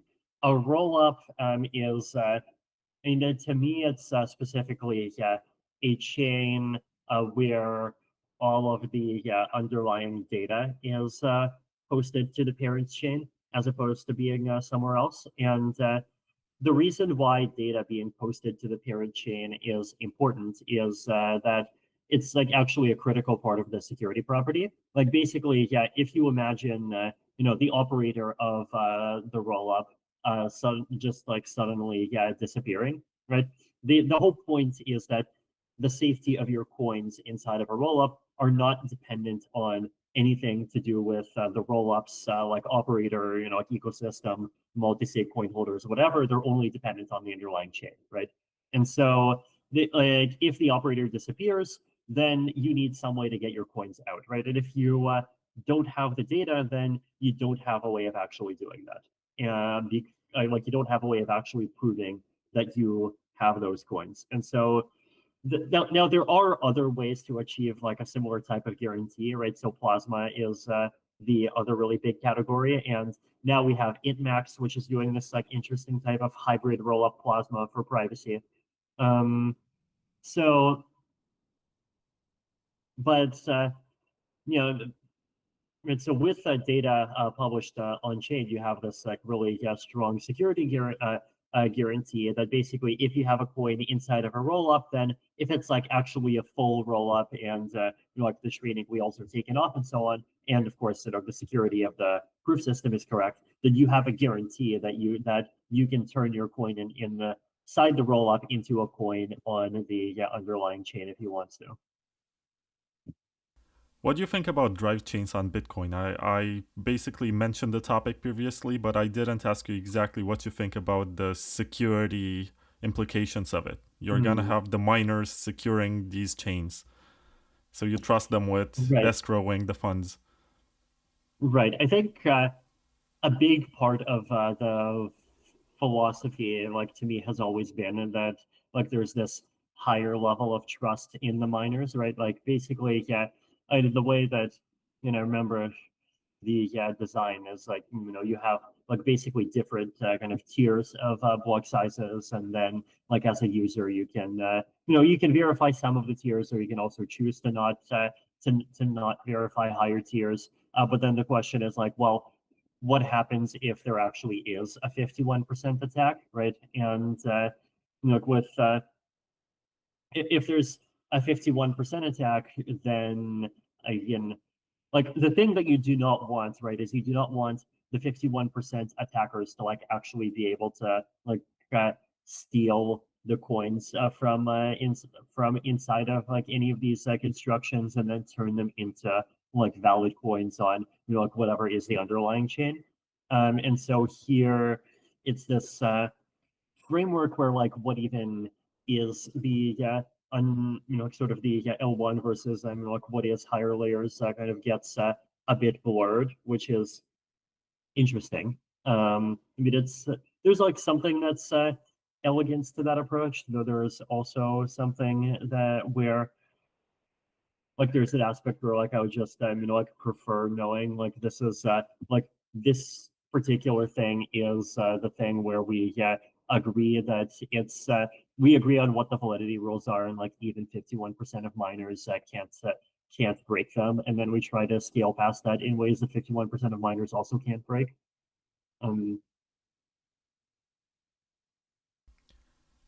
Some people in the chat are curious about this, and I think it's a legit question. Was the transition of Ethereum from proof of work to proof of stake purely ideological, in the sense that you wanted to have a lower energy consumption and basically escape the Greenpeace campaign that was ran against Bitcoin? Or is there something more to it? So I think there's a few arguments for proof of stake, right? So, I mean, the environmental thing is one, but then also you need to keep in mind that like the benefits of not consuming energy are something that also benefit the ecosystem, because like the ecosystem doesn't have to pay for that energy in the form of higher emissions, right? Like issuance. So like there's this big like problem that everyone's thinking about, right? Which is basically like once issuance runs out, then like how do we pay for security? And like there's theoretical arguments for why proof of stake can give you a higher like economic level of security for the same significantly higher level of economic security for the same budget. So that was also one of the reasons. And then another reason is that proof of stake has this concept of finality, right? Basically, where after a very short time, a block can get to the point where, like, basically enough stakers have signed onto it in such a way that if the chain ever deviates and reverts that block and goes in some different direction, and then like there would be evidence by which all of those stakers would basically lose all of their coins, right? And so you have like a very high economic level of security that appears like very quickly after a block, and that's like a useful property that a lot of people care about. So I think it's probably a combination of those three things. I want to get to the topic of privacy, but before that, I'll take a couple more questions that I think are interesting in the chat. Robin Linus, who is the creator of BitVM, actually tuned in, and I'm really happy that he's listening. He says, I'm happy that he's heard of BitVM. Would be interesting to hear his take on zkcoin/zkcsv, which is client-side validation. It's a paper that he published. I'm not sure if you read it or if you're curious to read it. I have not. zkcsv, let's see what the quick So it's co-authored by Liam Egan and Robin Linus and Jonas Nick. An intellectual descendant of earlier embedded consensus protocols. And then basically, so the idea is like you have client-side validation, but then I'm assuming, I'm just kind of reverse engineering this, that it's like you can client-side validate Mastercoin style protocols using like basically zk snarks. And then the other thing that you can do is, of course, if you have things like BitVM, or things like the thing Starfire wants to do with OPCat, then like you could make Bitcoin scripts that are themselves aware of the execution of these like embedded consensus things. I mean, basically, like this sounds like this is like basically layer twos, right? Like this is rollups. So no, I think it's great. You're good at this. You didn't read the paper, you just assumed what this is about, and you're right. Except that the comparison he made was with Counterparty as a protocol, not Omni. But right, you're spot on. They work the same. And there's another question from someone who was my sponsor very early on. He was working on Voltoro, and he built something that's called the standard on optimism, or Arbitrum. Okay. And he's curious what you think about his basically BlockFi without the company. It's like a lending protocol called the standard. He's been building this alone. He's just looking for feedback. Yeah, what's it called? The standard.io. The standard.io, okay. I owe him like a big favor. He used to own an exchange called Voltoro, where he was selling gold and Bitcoin since 2015 or whatever. Right. Okay. So on-chain vaults, multi-asset collateral. I guess like do you have a I guess one sentence summary of how it differs from like Aave type of things? I don't know. I'll wait for him to reply, and let's Okay. move on to other topics until then. I don't want to shill anything. I'm just curious about your thoughts on stuff. Yeah, I mean, I think like these kinds of things are definitely like really valuable. I mean, I think to me, right, the big thing is that just giving like regular people access to like stable valued assets with competitive APYs in a way that's like fully globally accessible and fully self-sovereign, that's like big, right? It's something that's really valuable to a huge number of people. And as the technology matures, it just keeps on improving, and it actually has gotten to the point where like I'm not constantly worried about like smart contract risk overshadowing whatever tiny interest points I can get. So that's it's been good to see the ecosystem get to that kind of state. So I expect more and more people to like actually start just like doing the bulk of their banking in crypto for that reason. I have a question from the last sponsor I will shill today, which is hodling.ch. They're a service that supports people with their self-custody. And the question is, what is your recommended way for people to back up their coins and to hold their keys? Is this on Bitcoin, on Ethereum, generic? Generic, I guess. Okay, I mean, I could just like say the setup that like I use and recommend. Basically, like have a big multi-sig. So like on Ethereum, I use like Safe, and I mean I'm sure on Bitcoin there's great multi-sigs as well. And you have some number of keys, and the majority of those keys should ideally be held by like people that you trust who are maximally distant from each other and who don't know each other. So they should definitely not know that each other are the key holders. And then you just make sure that they know about security questions, and they know how to like if you ask them to make a transaction, like how to verify that it's actually you instead of like someone hacking your account. So this is kind of like my relatively high effort and high value setup. If you want something that has like less involvement from other people, like I do think multi-sig is the gold standard for everyone, right? And I think the general principle is you want like a multi-sig between different things whose reasons for failure are not correlated with each other, right? And so one example is like things that physical devices that you control.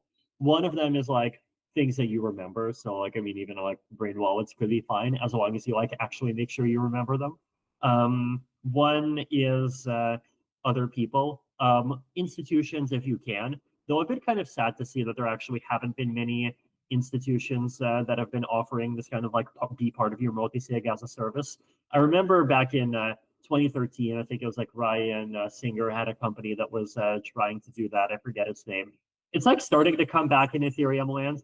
Though in Ethereum lands, the thing that's like really starting to take off is things like ZK email, where like there's ZK email, there's like ZK government ID, like there's a lot of these. Like basically you take like some centralized form of trust, and then you make a smart contract wallet where that smart contract wallet has a rule that it only accepts a transaction if you can ZK prove that you have control over that like that form of ID. And then the idea is like you obviously don't want that to control your whole account, but you just like use that as like one of your one of n. And you can mix and match different ones, right? So ideally, you would even use like some commercial provider from one jurisdiction, and then some government ID from a totally separate jurisdiction, and then the majority of it can be like things that you control. Like basically, you want to have a multi-sig, and then you want like the different pieces of it. Like you want some core subset, right? So like let's say if you have a 3 of 5, you want 3 of them to be things that are like reasonably accessible to you, and you want the other 2 to like really aim much harder on the security dimension, and then just like choose things that that you're confident in. Like at the beginning, you can even start with something basic, right? Like you can start with, your phone, a hardware wallet, and a piece of paper, right? And that's like totally fine, right? And then over time, you can like basically switch over and migrate them to different things.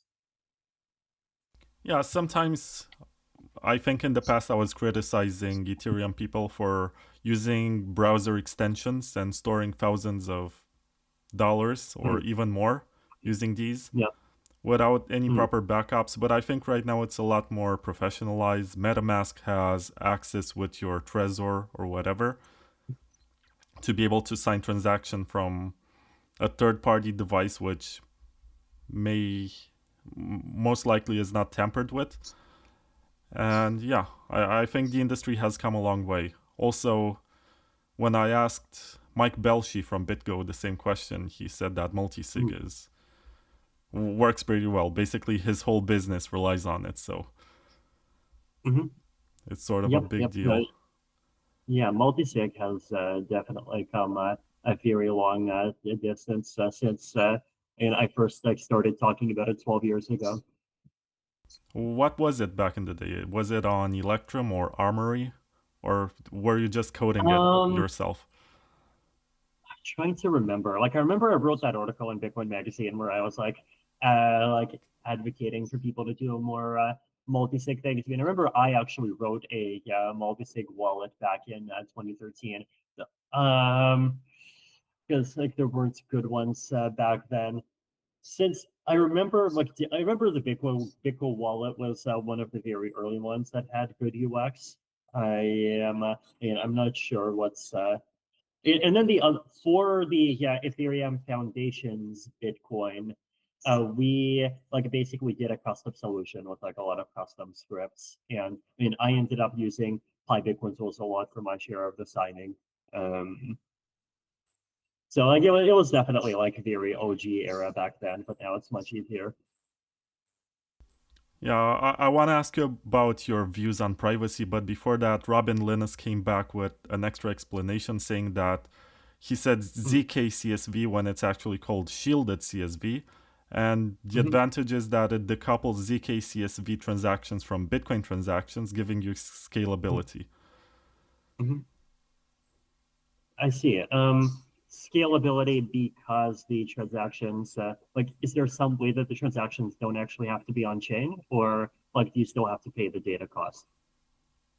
I don't think they're on chain, and I recall there was like an equal size to them, like 50 bytes for all transactions. Right, because if they're not on chain, then like you have the whole issue of like, well, who is responsible for like storing that record, right? And if you have assets inside of that system, then like, how do you as a user know that you can actually like have the evidence to take them all out? And then I mean, it gets into a rabbit hole. There's like a bunch of different ways to solve the problem that have different trade-offs.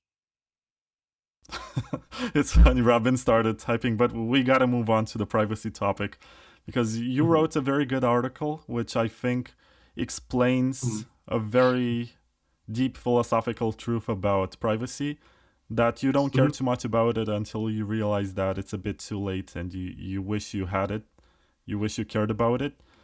And also that the norms and the laws in meat space in real life, they change very fast, and you don't know how the stuff that you do today that is totally moral and totally legal is gonna be interpreted in the future.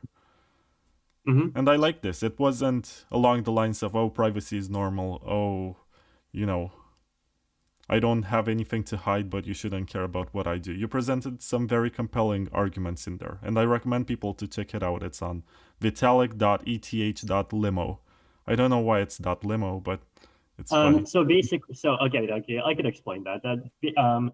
So the site is on ENS, right? So actually, the entire site is like a sort of self-sovereign site in the sense that it's like it's hosted on IPFS, like the decentralized file storage, and then it uses ENS to store the what the root hash is of the the whole file structure, and ETH.limo is like a forwarder, like it's just a thing for people who have browsers that don't support ENS directly to be able to access ENS websites. Yeah, so why are you doubling down on privacy, and what are the limitations that you envision for this? Because you're not going full Monero saying that, oh, privacy should be for everyone and I don't care about criminals and stuff like this. Even though if you read the Cyphernomicon by Tim May, he outlines it very clearly that privacy should be there and protect individuals, even if there are some exceptions sometimes when criminals use it. So I think in the crypto space, so we talk a lot about protecting individuals from abuse by centralized actors. And one of the kind of philosophically awkward things that you start noticing is that like the things that blockchains give you, right, is they give you guarantees that like a service basically won't rug you by editing the spreadsheet, right? But in reality, the thing that people are most worried about on the topic of abuse by centralized services is not even abuse by editing the spreadsheet, right? I mean, sometimes it's about changing the rules, sometimes it's about the service disappearing, but like probably even most often, it actually is about like services collecting your data, right?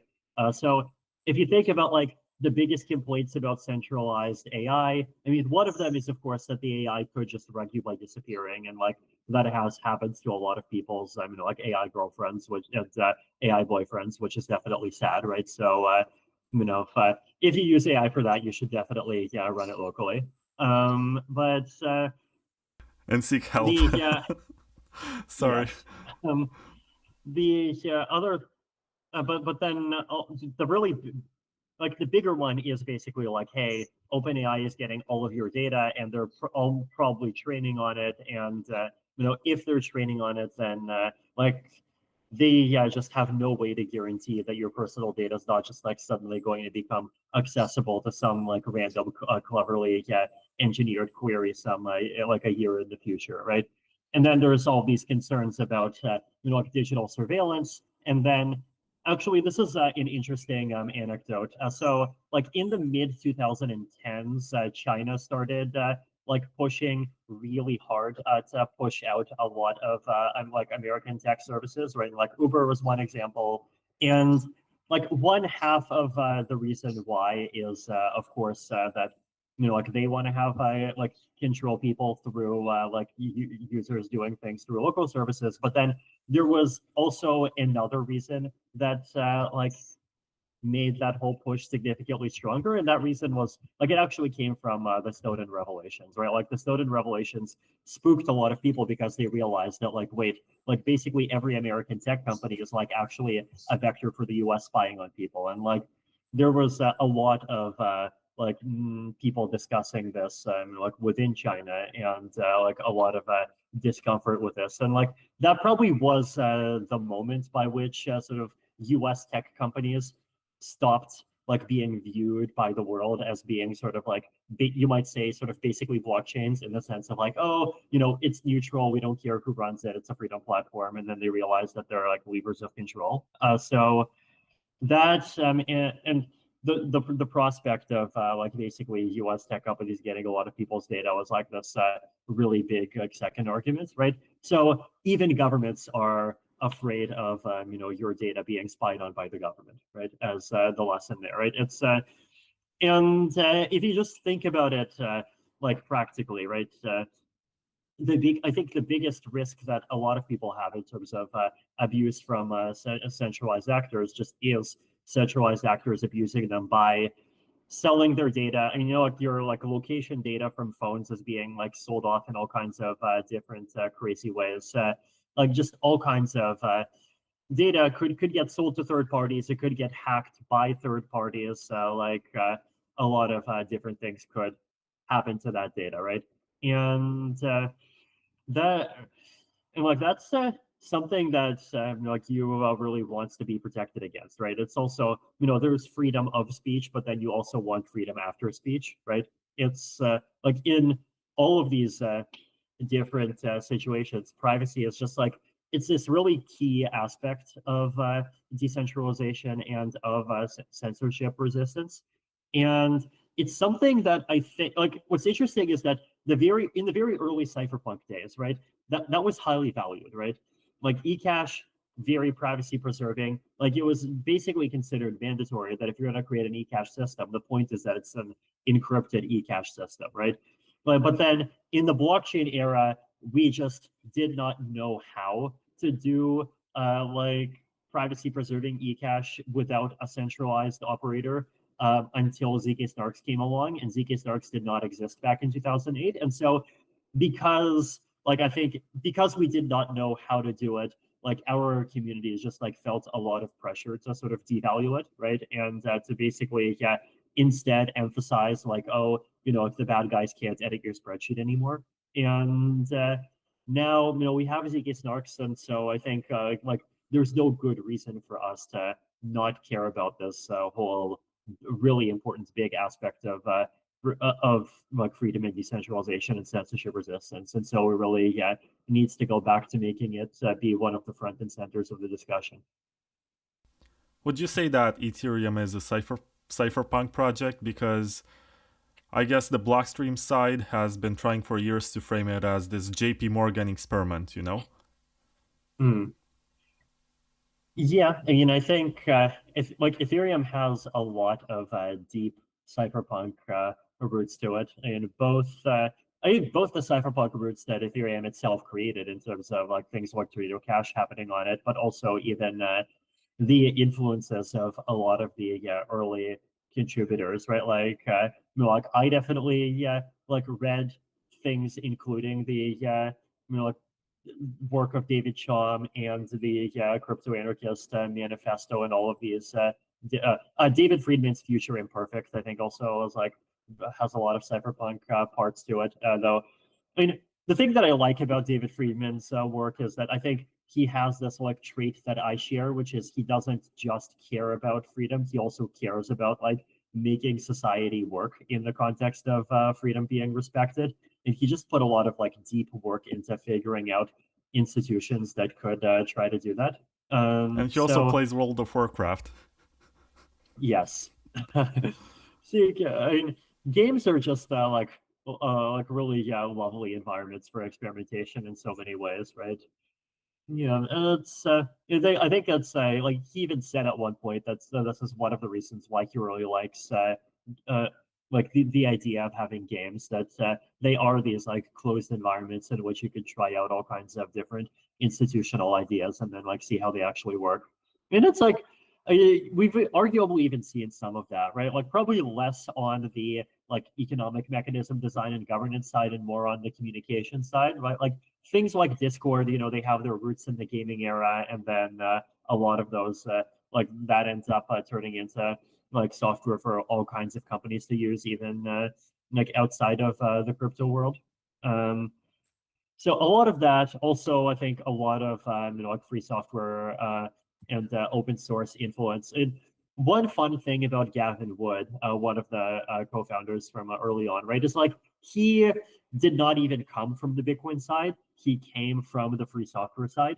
And the problem that he was solving is like, well, how do we make free, like the ideals of free and open software work in the context of software needing to be sort of like massively multiplayer, right? Because like classical free software is single player, right? But then if it's massively multiplayer, it's not just the software that matters, it's also who runs the database, right? And if the database is run by someone who could reg you or could like seize your data or like change the rules on a whim, then like it doesn't even matter if the software is open and free, right? Because like they just still have so many levers to abuse you, right? And so that's like his gateway into Ethereum is like actually solving that problem, right? So there like a lot of the especially earlier contributors, like a lot of their motivations came from some of these both free software heavy and even like privacy heavy types of contexts.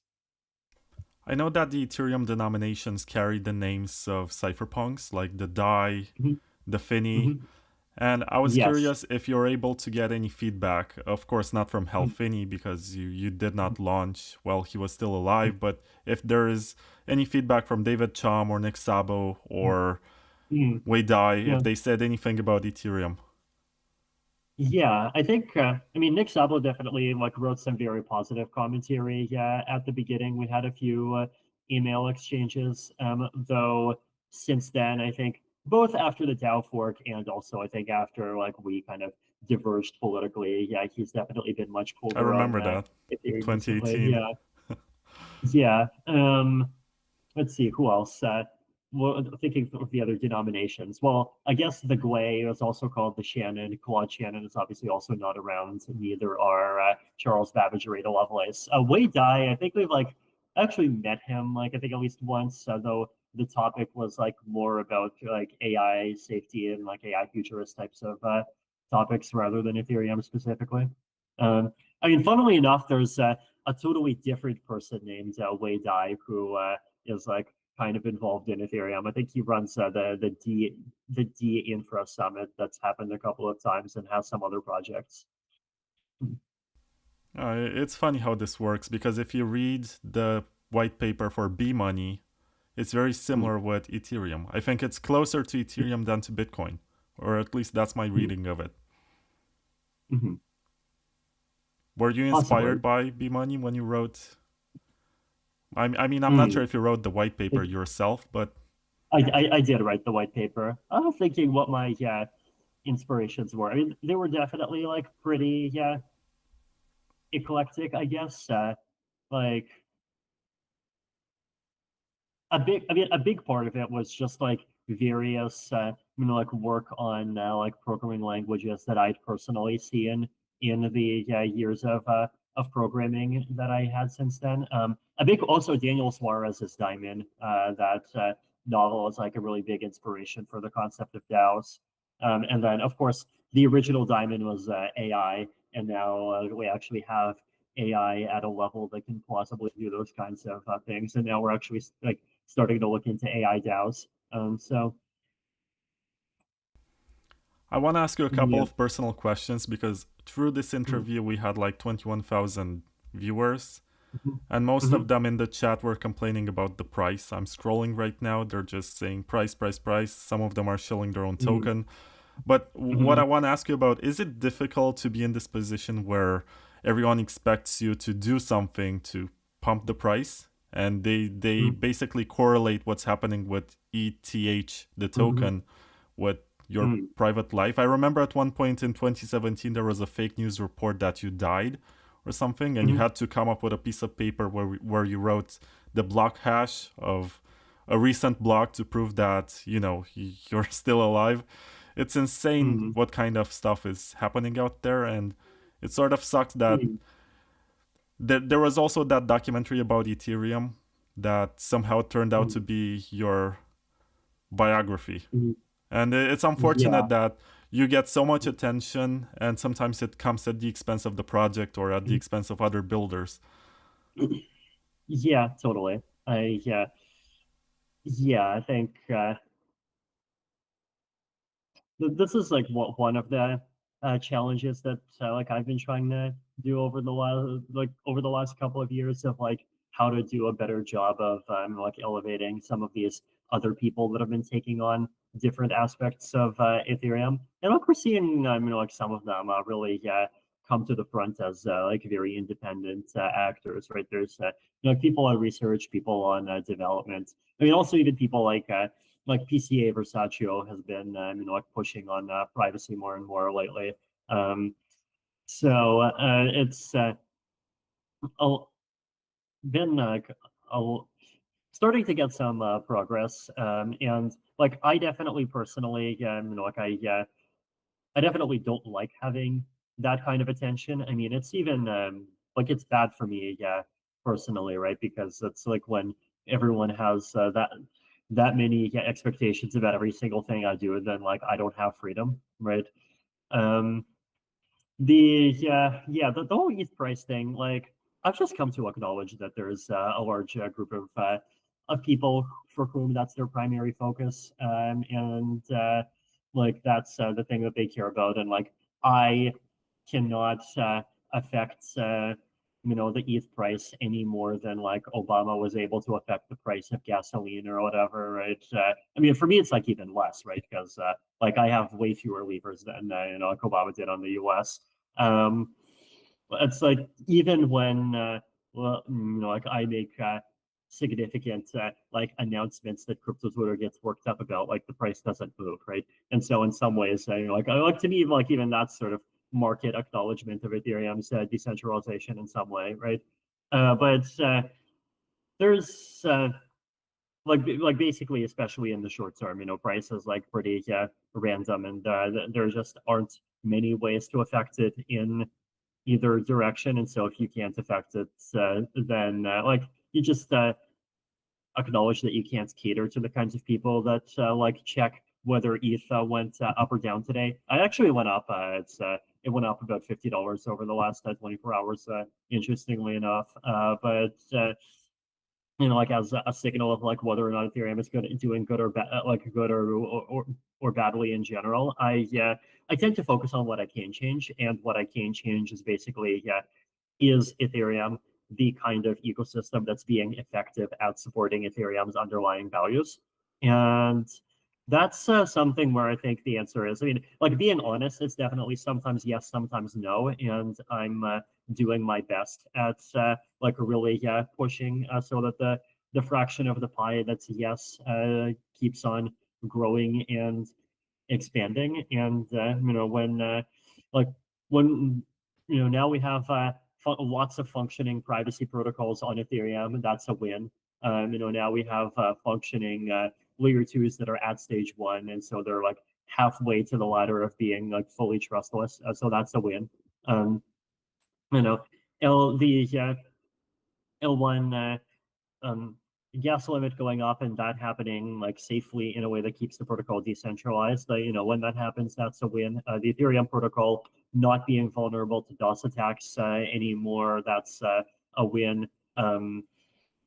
Currently, like I still think we haven't quite solved the problem of how to make like really optimized sort of like self custody and decentralization at the same time, especially for like newer users. But there's progress on that happening. So I just try to focus on the things that I can change, and like focus on improving the parts of Ethereum that like I think can improve and should improve, and so we can do our best at like making a platform that can like keep like humanity open and free and safe for the 21st century.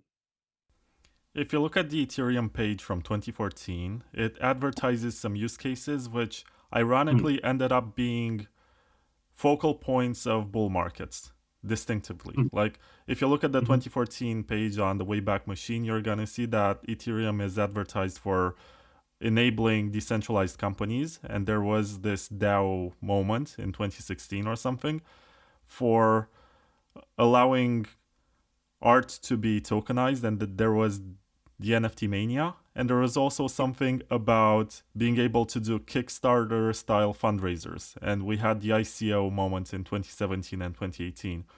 And it's really cool how all of these use cases somehow ended up being the center of bull market narratives. And I was going to ask you, what do you think is the next big bull market narrative? Because right now, it seems that only some acknowledgement from politicians and institutional adoption is driving up the price.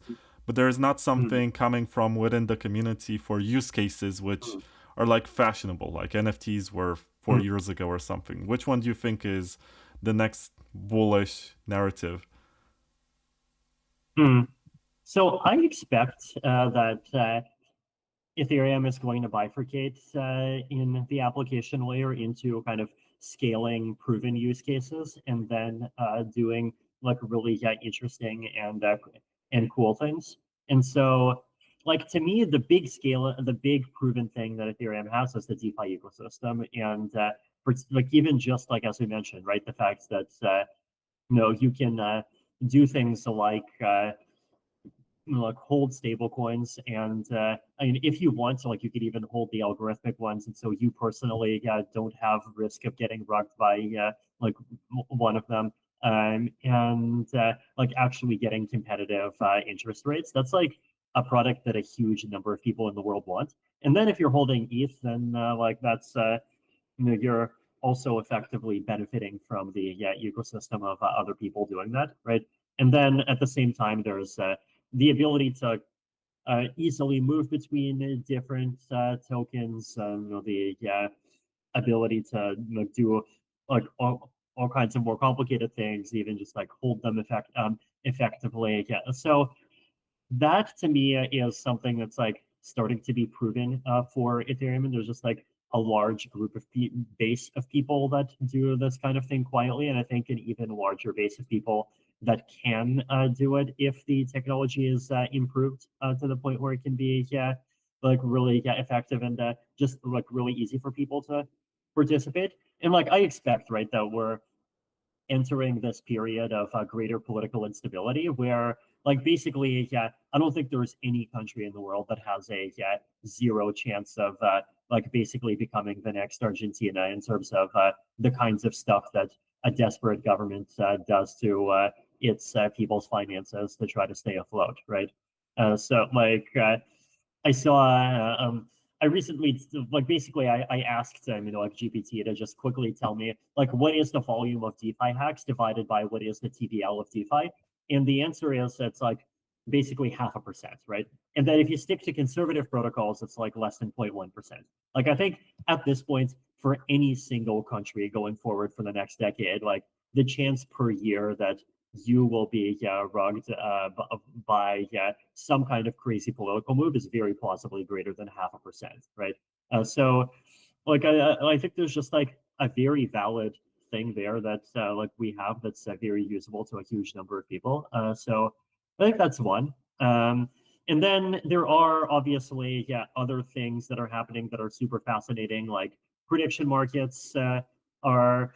And one of the reasons why I talk about them is like, I mean, I'm a big prediction market enthusiast. I mean, obviously Paul is as well, right? It's like a big topic for me for a couple of reasons. But the thing that Polymarket did in 2024 is it broke out and it got mainstream adoption, even among people who would otherwise not care about crypto. And I mean, it even got sort of three-sided adoption, right? There was like the sort of relatively naive people who just like bet on things, saying something like for fun and excitement. There is like really sophisticated people that do some deep analysis of like what probabilities should be. And then there's people who read the markets and they use that as a source of information, right? And like even in that third category, like I've seen very mainstream US political intellectuals, even the types of people who would normally be the types to say like crypto is useless and it's a scam, like even they're retweeting screenshots of Polymarket, right? So it's like a really big adoption success in that sense. But like realistically, in terms of how many fees would it pay to Ethereum? I mean, even if like Polygon kind of like moves to being a full roll up and like paying a bunch of fees to layer one, like definitely not a huge amount compared to some of the DeFi use cases, right? But at the same time, like I think it really improves Ethereum as an ecosystem that like things like Coinmarket, also things like true markets that like exist in our world. Then I mean, there's like a lot of fascinating stuff that our world is doing with zero knowledge proofs, right? And I don't know if you saw, but like today, Google announced that they're doing like privacy preserving age verification with zero knowledge proofs, and like to me, the whole age verification thing is like kind of meh, but at the same time, like it being privacy preserving is better than it being not being privacy preserving. And like the fact that technology that our ecosystem is incubating is like actually starting to get used by mainstream actors is just like really cool. So that's like I think there's this like long tail of just interesting and cool things, but like the way that I see it, like that's also not the number go up narrative, right? That's that's the narrative that makes Ethereum be the kind of ecosystem that like someone who is a cypherpunk or a dev or a researcher would wants to participate in, right? And I think realistically, the number go up narratives are going to be dominated by a fairly small number of financial use cases, and like I think that's fine.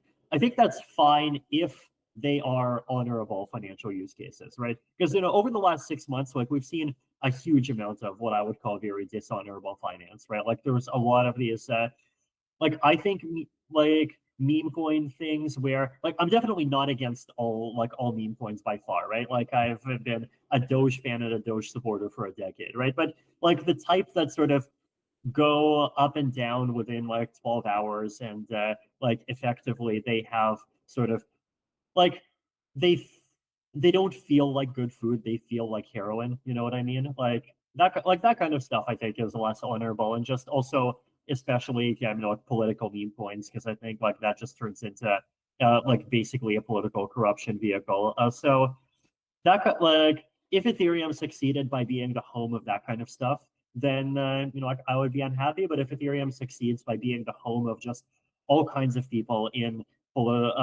environments that either are politically unstable today or could become politically unstable tomorrow, which is like the whole world, being able to just safely save and grow their wealth with their families, then like that would be a really happy outcome.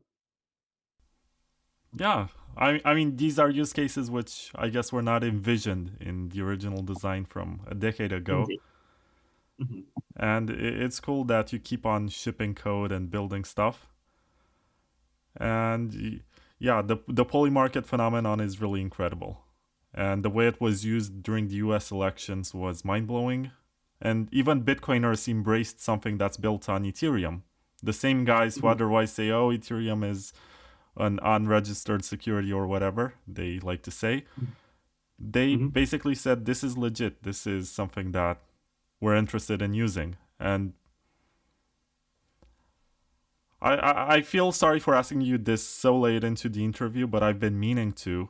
What do you think about the situation of Roger Ver? I feel like it's a very divisive situation among libertarians. There are some OGs who defend him, and then there are some others who say, well, I'm not happy about his attitude during the block size wars, and maybe that he does deserve to go to jail because of this. Yeah, I mean, I think as a matter of principle, saying that someone deserves to like go to jail because of like unrelated conduct that he did in some other situation, whether that's taking what you consider the wrong size of the block size war, or whether that's expatriating from the U.S. Because I know some libertarians have been going more nationalist lately. Like, I don't I think being cool with someone being wrongly imprisoned for those reasons is just because you don't like him for other reasons. Like that's very wrong, right? And I think it's like important to stand on that point of principle.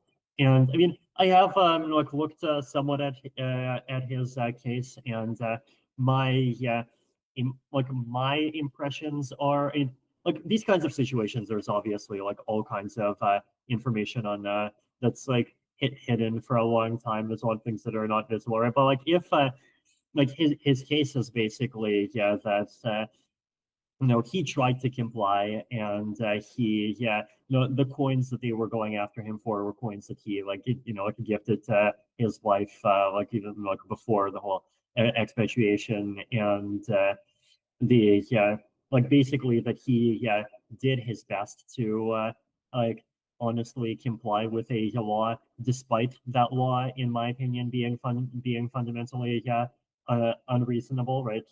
Like the whole like U.S. Like you have to pay taxes no matter where you are to be a citizen thing. And like I think that's like if those facts are the way they are, like there's a lot of facts that does make it look like effectively the government is going after him because it wanted to go after libertarians, right? And so that's like unfortunate, right? And then the way that it went after his lawyers and like basically grabbed their private information, like that feels like a serious breach of attorney-client privilege, right? So I definitely like hope that Roger gets like a very like the fair opportunity that he deserves to make it to make his case. I mean, everything that I've seen definitely suggests that things are not what the way the government makes it seem. Well, I'm happy you're so well acquainted with the case and you mentioned some details. And the distinction that you made in the beginning against, I guess, what we could call karmic justice is very important. Mm. Like, some people think that just because they don't like someone and they did something to them in the past, then they deserve to go to jail for unrelated reasons. And it's really unfortunate to see this in the Bitcoin community. Absolutely. Yeah, I think right now, like the thing that we really need, right, is to just like remember what our roots are, and like that. I think that means like remember what our principles are, and right, and the principles I think are that we believe in things like open source, we believe in things like privacy, we believe in things like freedom, and like these are principles that we believe in, like because like having a strong guarantee that these principles are broadly applied is good for society and good for humanity. But maintaining those principles requires not turning them off in specific cases that you think is convenient, right? And like the whole concept of a blockchain censorship resistance is that, right? Like I feel like if you're going to be okay with throwing Roger Ver in jail for some unrelated thing to do with the block size war, like how can you not be in favor of the DAO fork at the very least, right? Like, the basically the DAO fork is like 1,000 times milder, like, and it's not even getting into government coercion, right? So that's, yeah, I think just there are a lot of people right now who claim to be upholding principles, but then just like completely ignore them when it's convenient for the sake of like some political tribe or like some kind of personal dispute. And I think if things go in that direction, then the credibility of institutions that they care about will go to zero, and that'll be replaced by credibility in basically cults of personality, where they might like one, but then they might discover the one that comes after to just completely go after them and destroy them. So no, I think we need to believe in freedom, believe in a rule of law, believe in fairness, and also like believe in privacy and censorship resistance on chain for everyone. That's really beautiful. I'm gonna cut this and make it a short clip because it's so nice. I want to ask you something about Ethereum, which has puzzled me for many years, because Blockstream has been marketing Liquid, which is their federation slash sidechain, as a competitor to Ethereum. And they said, Ethereum is the place where they do CryptoKitties, is the place where they do ICOs, and some of them are fraudulent. But, we are serious about this. We're like business people. We want to tokenize for companies on Wall Street. And we can do everything with regulations and blah, blah, blah. And you talk to our lawyers. But what was funny that actually happened is that people used Ethereum anyway, because it turns out that the Wall Street people don't like regulations either.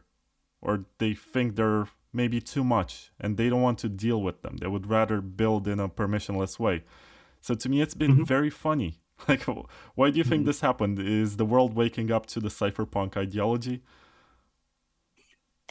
I mean, I think now is a very good time for the cypherpunk ideology because the world has had multiple recent and very painful and crazy examples of what all the possible alternatives are. So it's yeah, and again, ultimately, like what my critique of some of the stuff that happened in the late 2010s, and I mean, I actually think this applies to Liquid, and I think it applies even more to some of the Ethereum enterprise stuff that happened, is that basically the thing that they wanted to do is they wanted to create a compromise between centralization and decentralization that gets the best of both worlds. Instead, they ended up creating a compromise between centralization and decentralization that gets you the worst of both worlds, right? Like if you look at the Ethereum chain enterprise chains, like often the pattern is they do a very good job of getting their first 5 partners, and then the 5 partners get together and they create this lovely chain, and it seems like it's amazing.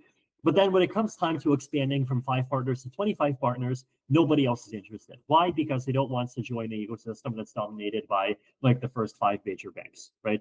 And then at the same time, like if you're moving from a centralized server setup to a permission blockchain, like you still have to deal with BFT, you still have to deal with writing everything in the EVM, you still have to deal with asynchrony, like you still have to deal with like basically 80% of the problems of building on a fully public blockchain, right? And so it basically just ended up being completely, the worst compromise. And like you get the downsides of being decentralized without the upsides. And I mean, my impression is that a very similar thing ended up happening with Liquid. I mean, Liquid definitely, like it was a consortium sidechain. Like it was basically the thing that Bitcoiners criticized rollups for for like years later, right? Which is just like being a multi-sig, right? And with Ethereum, like this year, we're finally making serious pushes at moving away from that and getting to like layer 2s that are secure in a decentralized way. But Liquid was just like that all along, and it's like, it's not decentralized enough, and at the same time, like it's just it does, like it ended up not offering enough of the benefits that people wanted. Like, this is probably the other thing, right? Like the whole sidechain elements thing. Like there were a lot of these beautiful ideas of how to upgrade Bitcoin script, and they were like very technically beautiful, but they were also sort of not the thing that devs wanted, right? Like the thing that devs want is like something that just compiles from an existing language that like at least looks like like C++ or Python or JavaScript, right? And then and that's the thing that the EVM offered. That's also the thing that like RISC-V offers. But it's not the sort of thing that like Bitcoin script plus 2 or 3 languages with simplicity and like a much more famous or much more fancy Merkling is going to offer, right? So I think as a product, it just sort of got stuck in the middle in that way. Yeah, it's beautiful that you mentioned it, because you said over the last month that you support the transition from EVM to RISC-V. As far as I know, RISC-V is the standard for open source hardware, which allows you to verify every piece of hardware, like the processing unit and the motherboard, and everything is built in a stack where it's open source and verifiable. And it's very cool. I think it's made some great progress over the last decade. And my first thought when I saw that was that it's cool that Ethereum is still moving fast and breaking things and basically pushing the entire industry forward. But on the other hand, you have like a multi-billion-dollar industry of EVM products, some of them even coming to Bitcoin and trying to bring financial services to BTC. So do you think it's too radical, or do you think the industry will follow through with RISC-V? I mean, I think the question is not binary, right? And the question is always like how much adoption a thing gets. So if you look at like WebAssembly, I mean, it's gotten like its level of adoption within browsers, so it hasn't really gotten too much further beyond that. I mean, RISC-V has a lot of advantages because just like such a simple and kind of naturally canonical architecture. I mean, we'll see what its adoption in hardware looks like. And then the other question is like what its adoption in ZK VMs looks like, right? Because one of the reasons why I suggested it is because like something like 2/3 of the ZK VM implementations that are being built today, they're being built by making a ZK VM of RISC-V and writing the EVM in RISC-V, right? And so the argument is like, well, if this is how ZK provers work, then you might as well just expose RISC-V to smart contract developers already directly, and then you get like 100x gain by just completely removing both the EVM overhead and the overhead that's inherent to having an interpreter. So that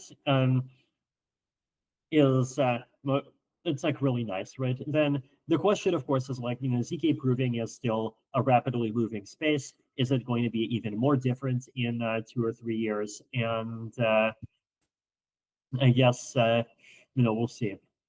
But I mean, right now, RISC-V is definitely looking like a super promising choice. And I think like we should do an honest effort at like also evaluating the like Cairo style, like very ZK prover optimized VM route.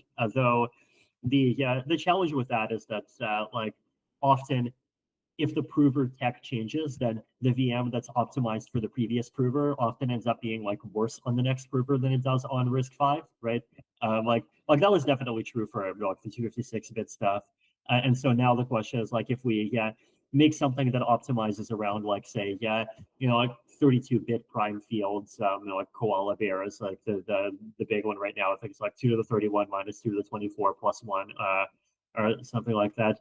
Then like imagine if 2 years later all the provers just switch to being over binary fields, then like you risk creating something that's actually even worse than RISC-V, right? So that's like it's all a matter of kind of prediction, right? The downside of choosing RISC-V is like, well, what if it turns out that RISC-V is like 100 times less efficient than a super optimized VM? So it's I think it's we'll have some period of discussion for this. I think hopefully it'll converge to something like by the end of the year or so. I look forward to that. If you could travel back in time like a decade ago and redesign Ethereum with the knowledge that you have now, what would you do different? Definitely just make the VM basically be something like RISC-V. Like the EVM just ended up having a lot of needlessly complicated bits. There's like 10 different features of the Ethereum that are just needlessly pointless. Like one of them is the EVM being 256-bit. The other is the Merkle-Patricia tree being like hexary instead of binary. It turns out like the reason why that was done is to optimize for databases. So you only have to do like 8 reads or writes instead of 32s. But the thing that I completely missed is that you can make a tree be like binary from the perspective of Merkling, but hexary from the perspective of databases. And that option just totally did not even come up to me. I think there's a lot of like probably like half the precompiles that we did, we should have just never done them. Probably most of the precompiles. Like they just ended up contributing a lot to consensus risk without actually getting the benefits of like getting a lot of usage on them. And probably the only exception is the elliptic curve stuff, and that ended up being like the bedrock of the Ethereum privacy ecosystem. Cat check, I think we should have never done cat check. We should have just done SHA-256 from the start. There's like a bunch of technical things. There's also like there's social things that could have been different. Like one like crazy idea that I sometimes like think about like as a sort of alternate history is like, what if Ethereum had no sale and no pre-mine, but instead there was some kind of voting gadget by which like 30% of the supply could go to fund development for some period of time. And like basically the argument was like, it would have still developed the like there would have still been a lot of resources for development, but at the same time, like it would have at least actually been an open system from day one, and like just not even having the foundation as a central actor from the beginning. So that was I don't know if that would have been worked, but I think things like could have been interesting to try. Then thinking, I mean, a lot of like individual choices in terms of like how to deal with like the people aspect of starting Ethereum, and I've talked about that in a bunch of different occasions. On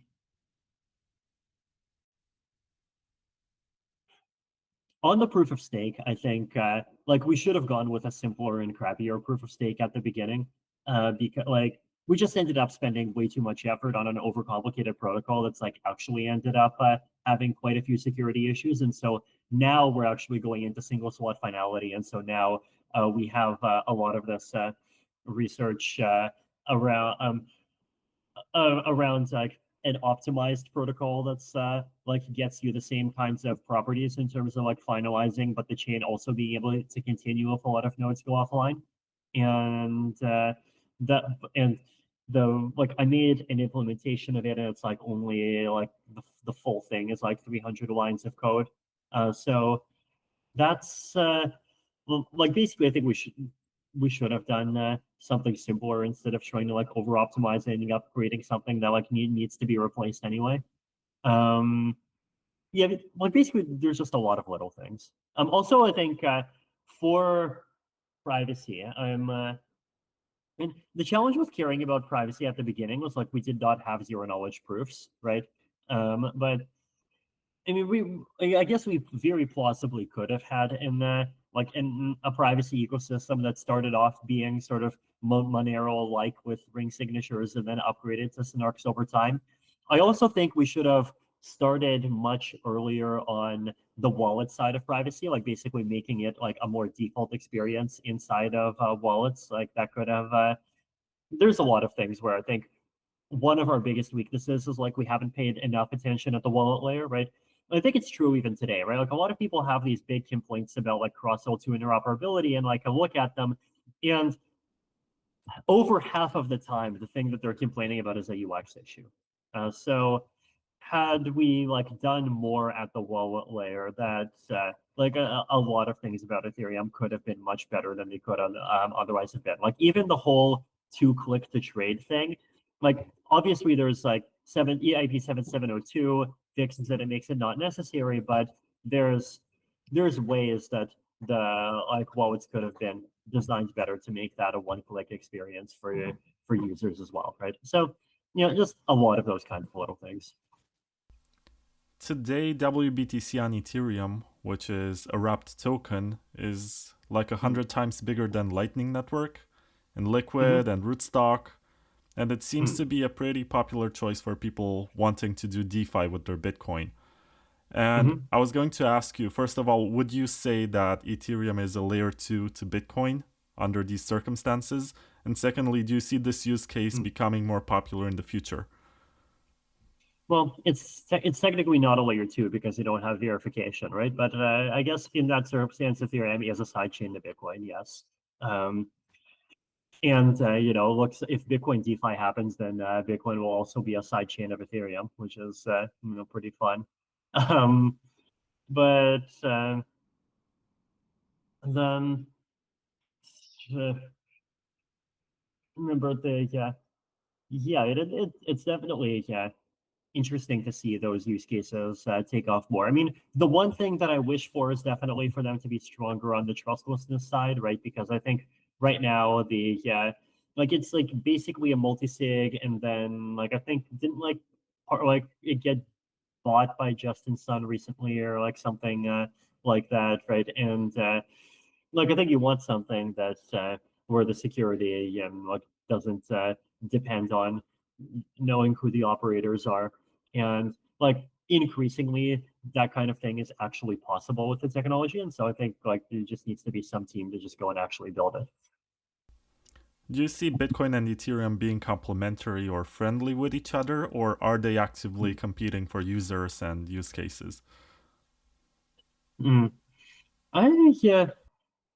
mean, I think like realistically, I mean, obviously some of both, right? Like I think there is a reality that sort of every cryptocurrency is competitive because they're competing as places to store wealth. But at the same time, I think there's a lot of complementarity as well, right? Like just the kinds of use cases that they have attracted so far have been very different. And also, I think both, the two have just benefited each other quite a bit on technology. Bitcoin is now doing layer 2s. I mean, like basically all of the original Ethereum design was motivated by Bitcoin, either by copying Bitcoin or by learning from what we perceived as mistakes of Bitcoin. And I mean, potentially, things could go in the other direction. Like maybe, like Bitcoin will become a multi-client ecosystem over time, and like maybe things in the experience of the Ethereum ecosystem could help there. And I mean, a lot of like the kind of philosophical backbone is shared.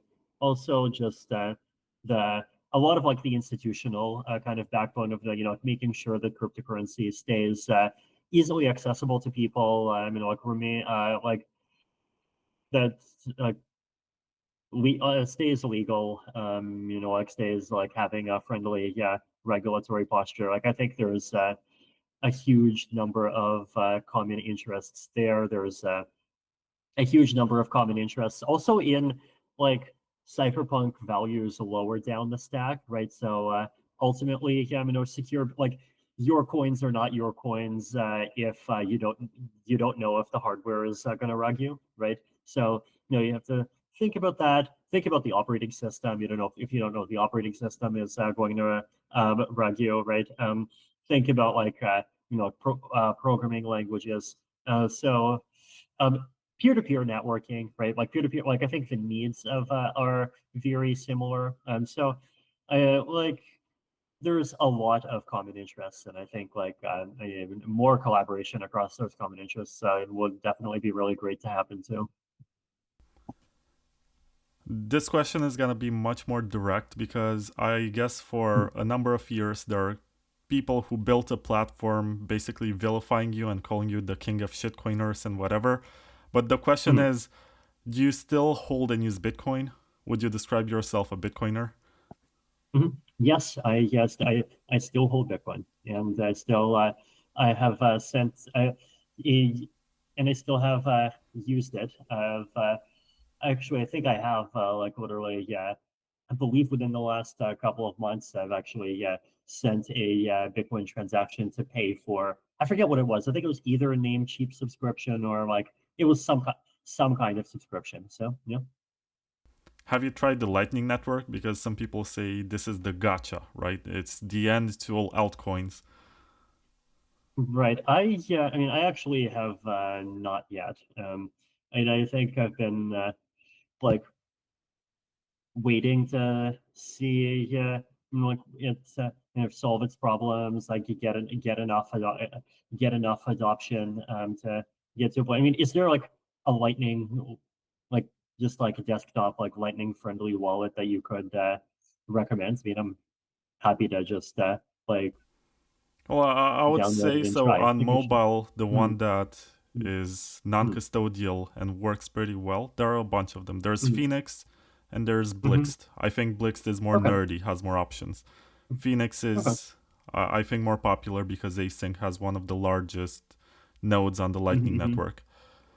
Right. But for How? desktop, there's LN Bits, which is pretty Mhm. cool because it's like WordPress. You basically have Right. plugins that you add on top of your client, and you can unlock all the Mhm. use cases that you want. You can make faucets, you can, but I think it's by default custodial.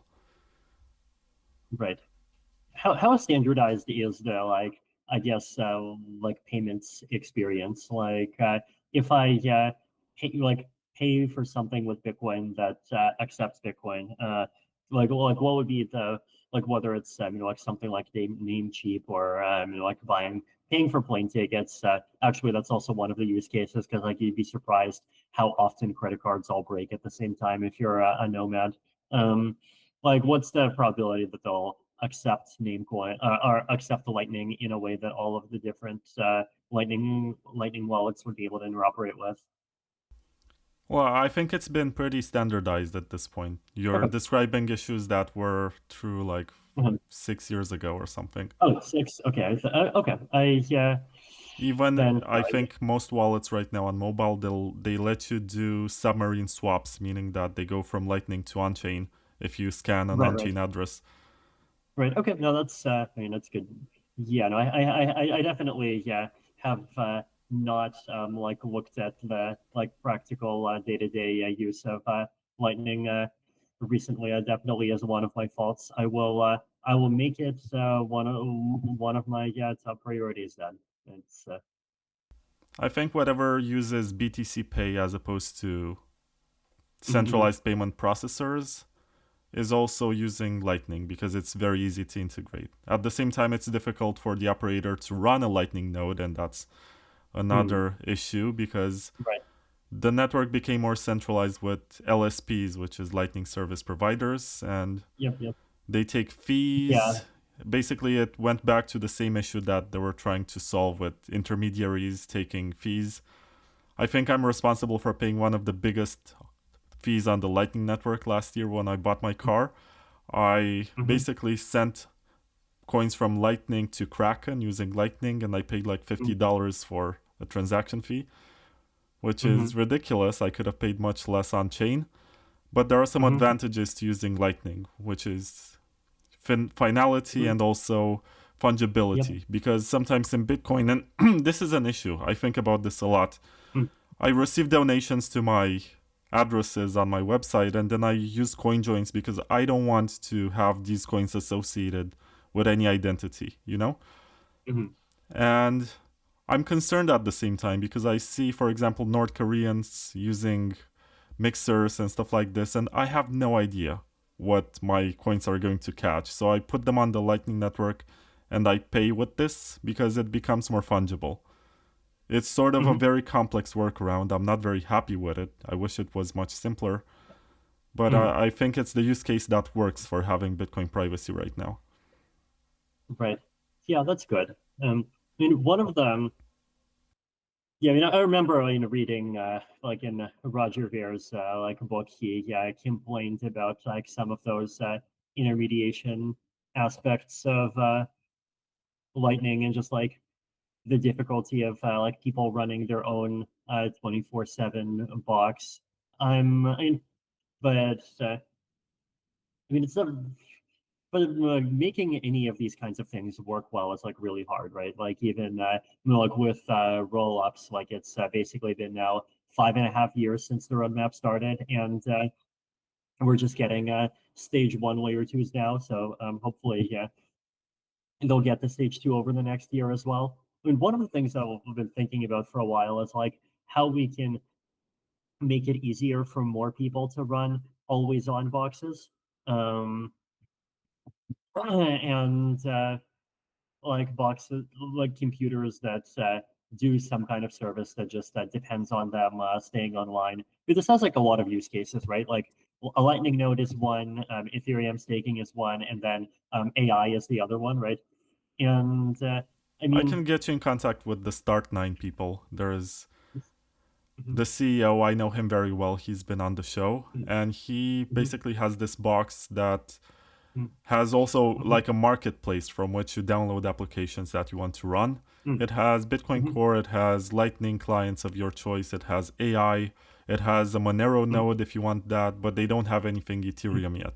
And if you're able to explain to them which client they should be using to make it work on that hardware, I think can be very nice. Okay. Yeah, I'd be happy to talk to him. Yeah. And there's also Umbrel. There are a bunch of projects that try to sell something that you just plug into the wall socket and it's supposed to work. Right. Yep.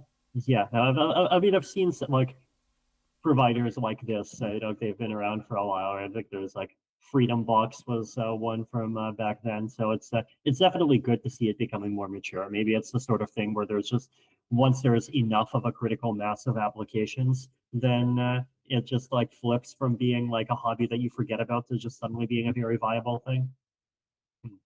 I think it can definitely happen. At the same time, the communities are too tribal, and sometimes I think about this because, for example, when Casa, which is Jameson Lops, he's not the CEO, he's the CTO.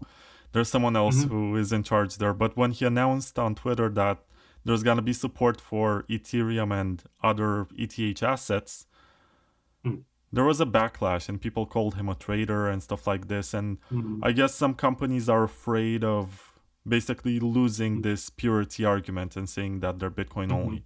In the case of Start9, they already added Monero, which I think is it's starting to get some acceptance among Bitcoiners that, okay, this currency is not really fungible, but you can add Monero, and there are some use cases there. With Ethereum, if people understand that they can build contracts and whatever without being tribal and dogmatic, it can also happen because you guys have been able to lower the requirements. And I think the hardware also got exponentially better over the last decade or so. It really has. The hardware has gotten better. Also, the software has gotten better. Like the efficiency of like the EVM on the same software has increased by like at least an order of magnitude. And then the denial of service stuff has been like completely solved. But yeah, I mean, I think to me, like the tribe should be, yeah, I think first and foremost, not about a particular asset, but it's about the underlying ideals, right? And I hope that as in Ethereum, we can continue to convince all of you guys that we can be very effective stewards of of the underlying ideals, and just making sure that like financial self-sovereignty and a free and open internet can continue to actually be a reality people for people, even during a time when lots of people don't want it to be a reality. So let's keep working on this. You can disagree with me, but I still see Ethereum as a research lab for Bitcoin. And it took me a few years to develop this vision, but a lot of the stuff that you built benefits Bitcoin. And as you said, vice versa. You've learned from Bitcoin's breakthroughs and mistakes also. Yeah, absolutely. And maybe go on, sorry. No, I think it's just like as I've said, there's a lot of plenty of very good opportunities to learn from each other and just collaborate more in that way. Some people think that the future will be just 21 million Bitcoin and that's the only asset, but I think for a cypherpunk future, we're gonna need like 4 or 5 or more blockchains, which serve different purposes. Just like today we have Visa, we have MasterCard, we have American Express. They're very similar, but they have a different customer base and they have trade-offs that you can find. So I see in the future that we're gonna have Bitcoin, definitely something for smart contracts, unless Bitcoin, I don't know how we're gonna get that into Bitcoin at this point. Even covenants seem to be very divisive. We're gonna have something for fungibility / privacy, definitely. We're gonna have maybe something just for experimentation, like general purpose, whatever. And there's always gonna be, the casinos, the Ponzi's. It's inescapable. Every generation has these, and technology doesn't enable or disable anything. All right. Well, it's yeah. I wanted to ask you before this that what's your current opinion on Bitcoin maximalism? Because you wrote 2 very different articles. One which basically tried to turn the term into an insult, and the other one which basically described carnivore lifestyle. And I think if it was a prank, it was one of the best ever. If you were serious about the carnivore diet, I want to learn more. No, in my actual diet is like I have a lot of fish and a lot of vegetables. So I guess it's still. But no, I think the like philosophically interesting thing there, right, is the like what kind of a community you need to have to like really like maintain particular values even in the face of like very strong actors, including on the inside and on the outside, including government and commercial, including people who like present themselves as being very friendly and well-meaning, like all trying to push the ecosystem in some direction that goes further away from those values, right? And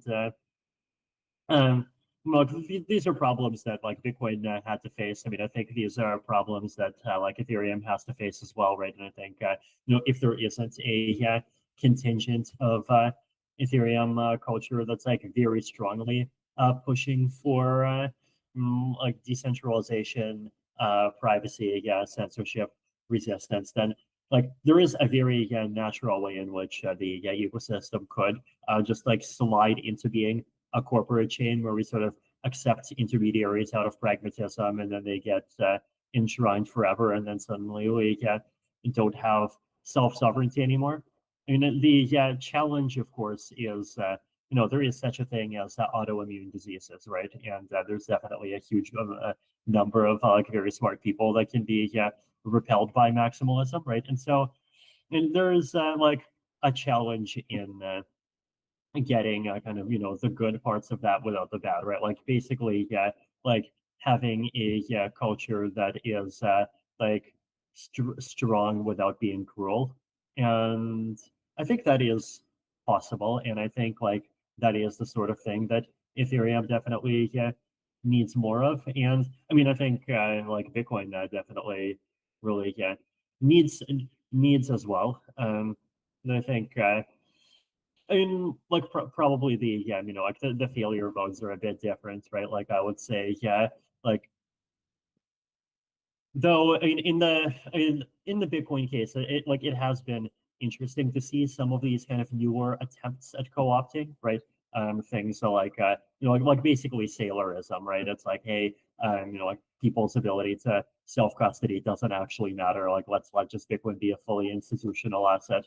And the like basically I think the one of the big failure modes of a toxic like culture, aside from just driving people away, is that it often ends up being toxic in only one direction, right? It ends up being like super vulnerable to like people who present themselves as being like friends, right? I mean, even like Bitcoin Cash's vulnerability to Craig Wright is like an excellent example there, right?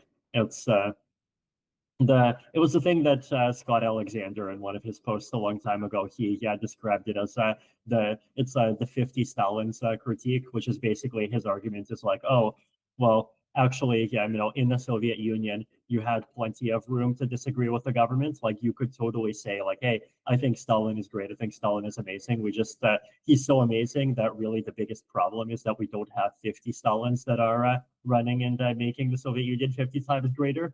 and and so his argument is like, well, actually, in any kind of culture, you're going to have a sort of approved, like direction to kind of be maximalist in, right? And you want to make sure that like that also doesn't start becoming a problem, right? So I mean, I really hope that the culture of like nodes, the culture of like doing things on chain, and like the more technical sides of things can be like stronger in Bitcoin to like really start to push back against Sailorism more. I mean, maybe after the current political winds kind of blow over, there's going to be more of an opportunity for that. And I think I mean in Ethereum, the like I think the risks are somewhat different. Like the risks are basically that people accept just like adding in 7 different types of intermediaries, and then all these intermediaries are like VC funded startups, and they like market themselves as being Ethereum aligned and like being friends. And like we need a strong contingent to try to push against that. So it's like that's necessary, though also we like the way that that happens should not be capricious, right? And like the downside is always like what happens when it is capricious, right? What happens when like it is kind of random, and it's like the equivalent of like having like police officers without laws, where like they just there's no speed limit, but they just like randomly decide like, hey, you're going too fast, and like let's like take away your entire car for it, right? So Yeah. And yeah. before I let you go, and I gotta acknowledge that you've been here for 3 hours. I have a lot of respect for being able to go for so long before losing interest. Is there anything in Bitcoin today that gets you excited for the future? Something that gives you hope that the project can still Mm. scale and become private and get everything that it currently lacks? Mhm. I mean, I think the layer 2 stuff is it, right? I think like to me, for Bitcoin to really like succeed and be honorable, it needs like I think it needs to have a strong technical core and not just a financial core, because if it just has a financial core, then the tech becomes perceived as something that should just be outsourced for convenience. And once you have that, then like the road to centralization begins, right? And so like seeing the renewed excitement around like BitVM, around the OPCat based like Stark layer 2s, around inscriptions, around all of these protocols. Like I think that stuff is good, right? And the more that Bitcoin does things like that, I think the better. Thank you very much, Vitalik. Where can people follow you and read your latest thoughts? Yeah, so there is my blog, which is on ENS at vitalik.eth. And if your browser is not ENS capable, then vitalik.eth.limo can cover it. There are my socials, which are Vitalik Buterin on Farcaster and Twitter. There are, I mean, also, also, I think Lens is vitalik.eth for me as well. Then there's like various kind of haphazard, like podcast and in-person things that I do in various contexts.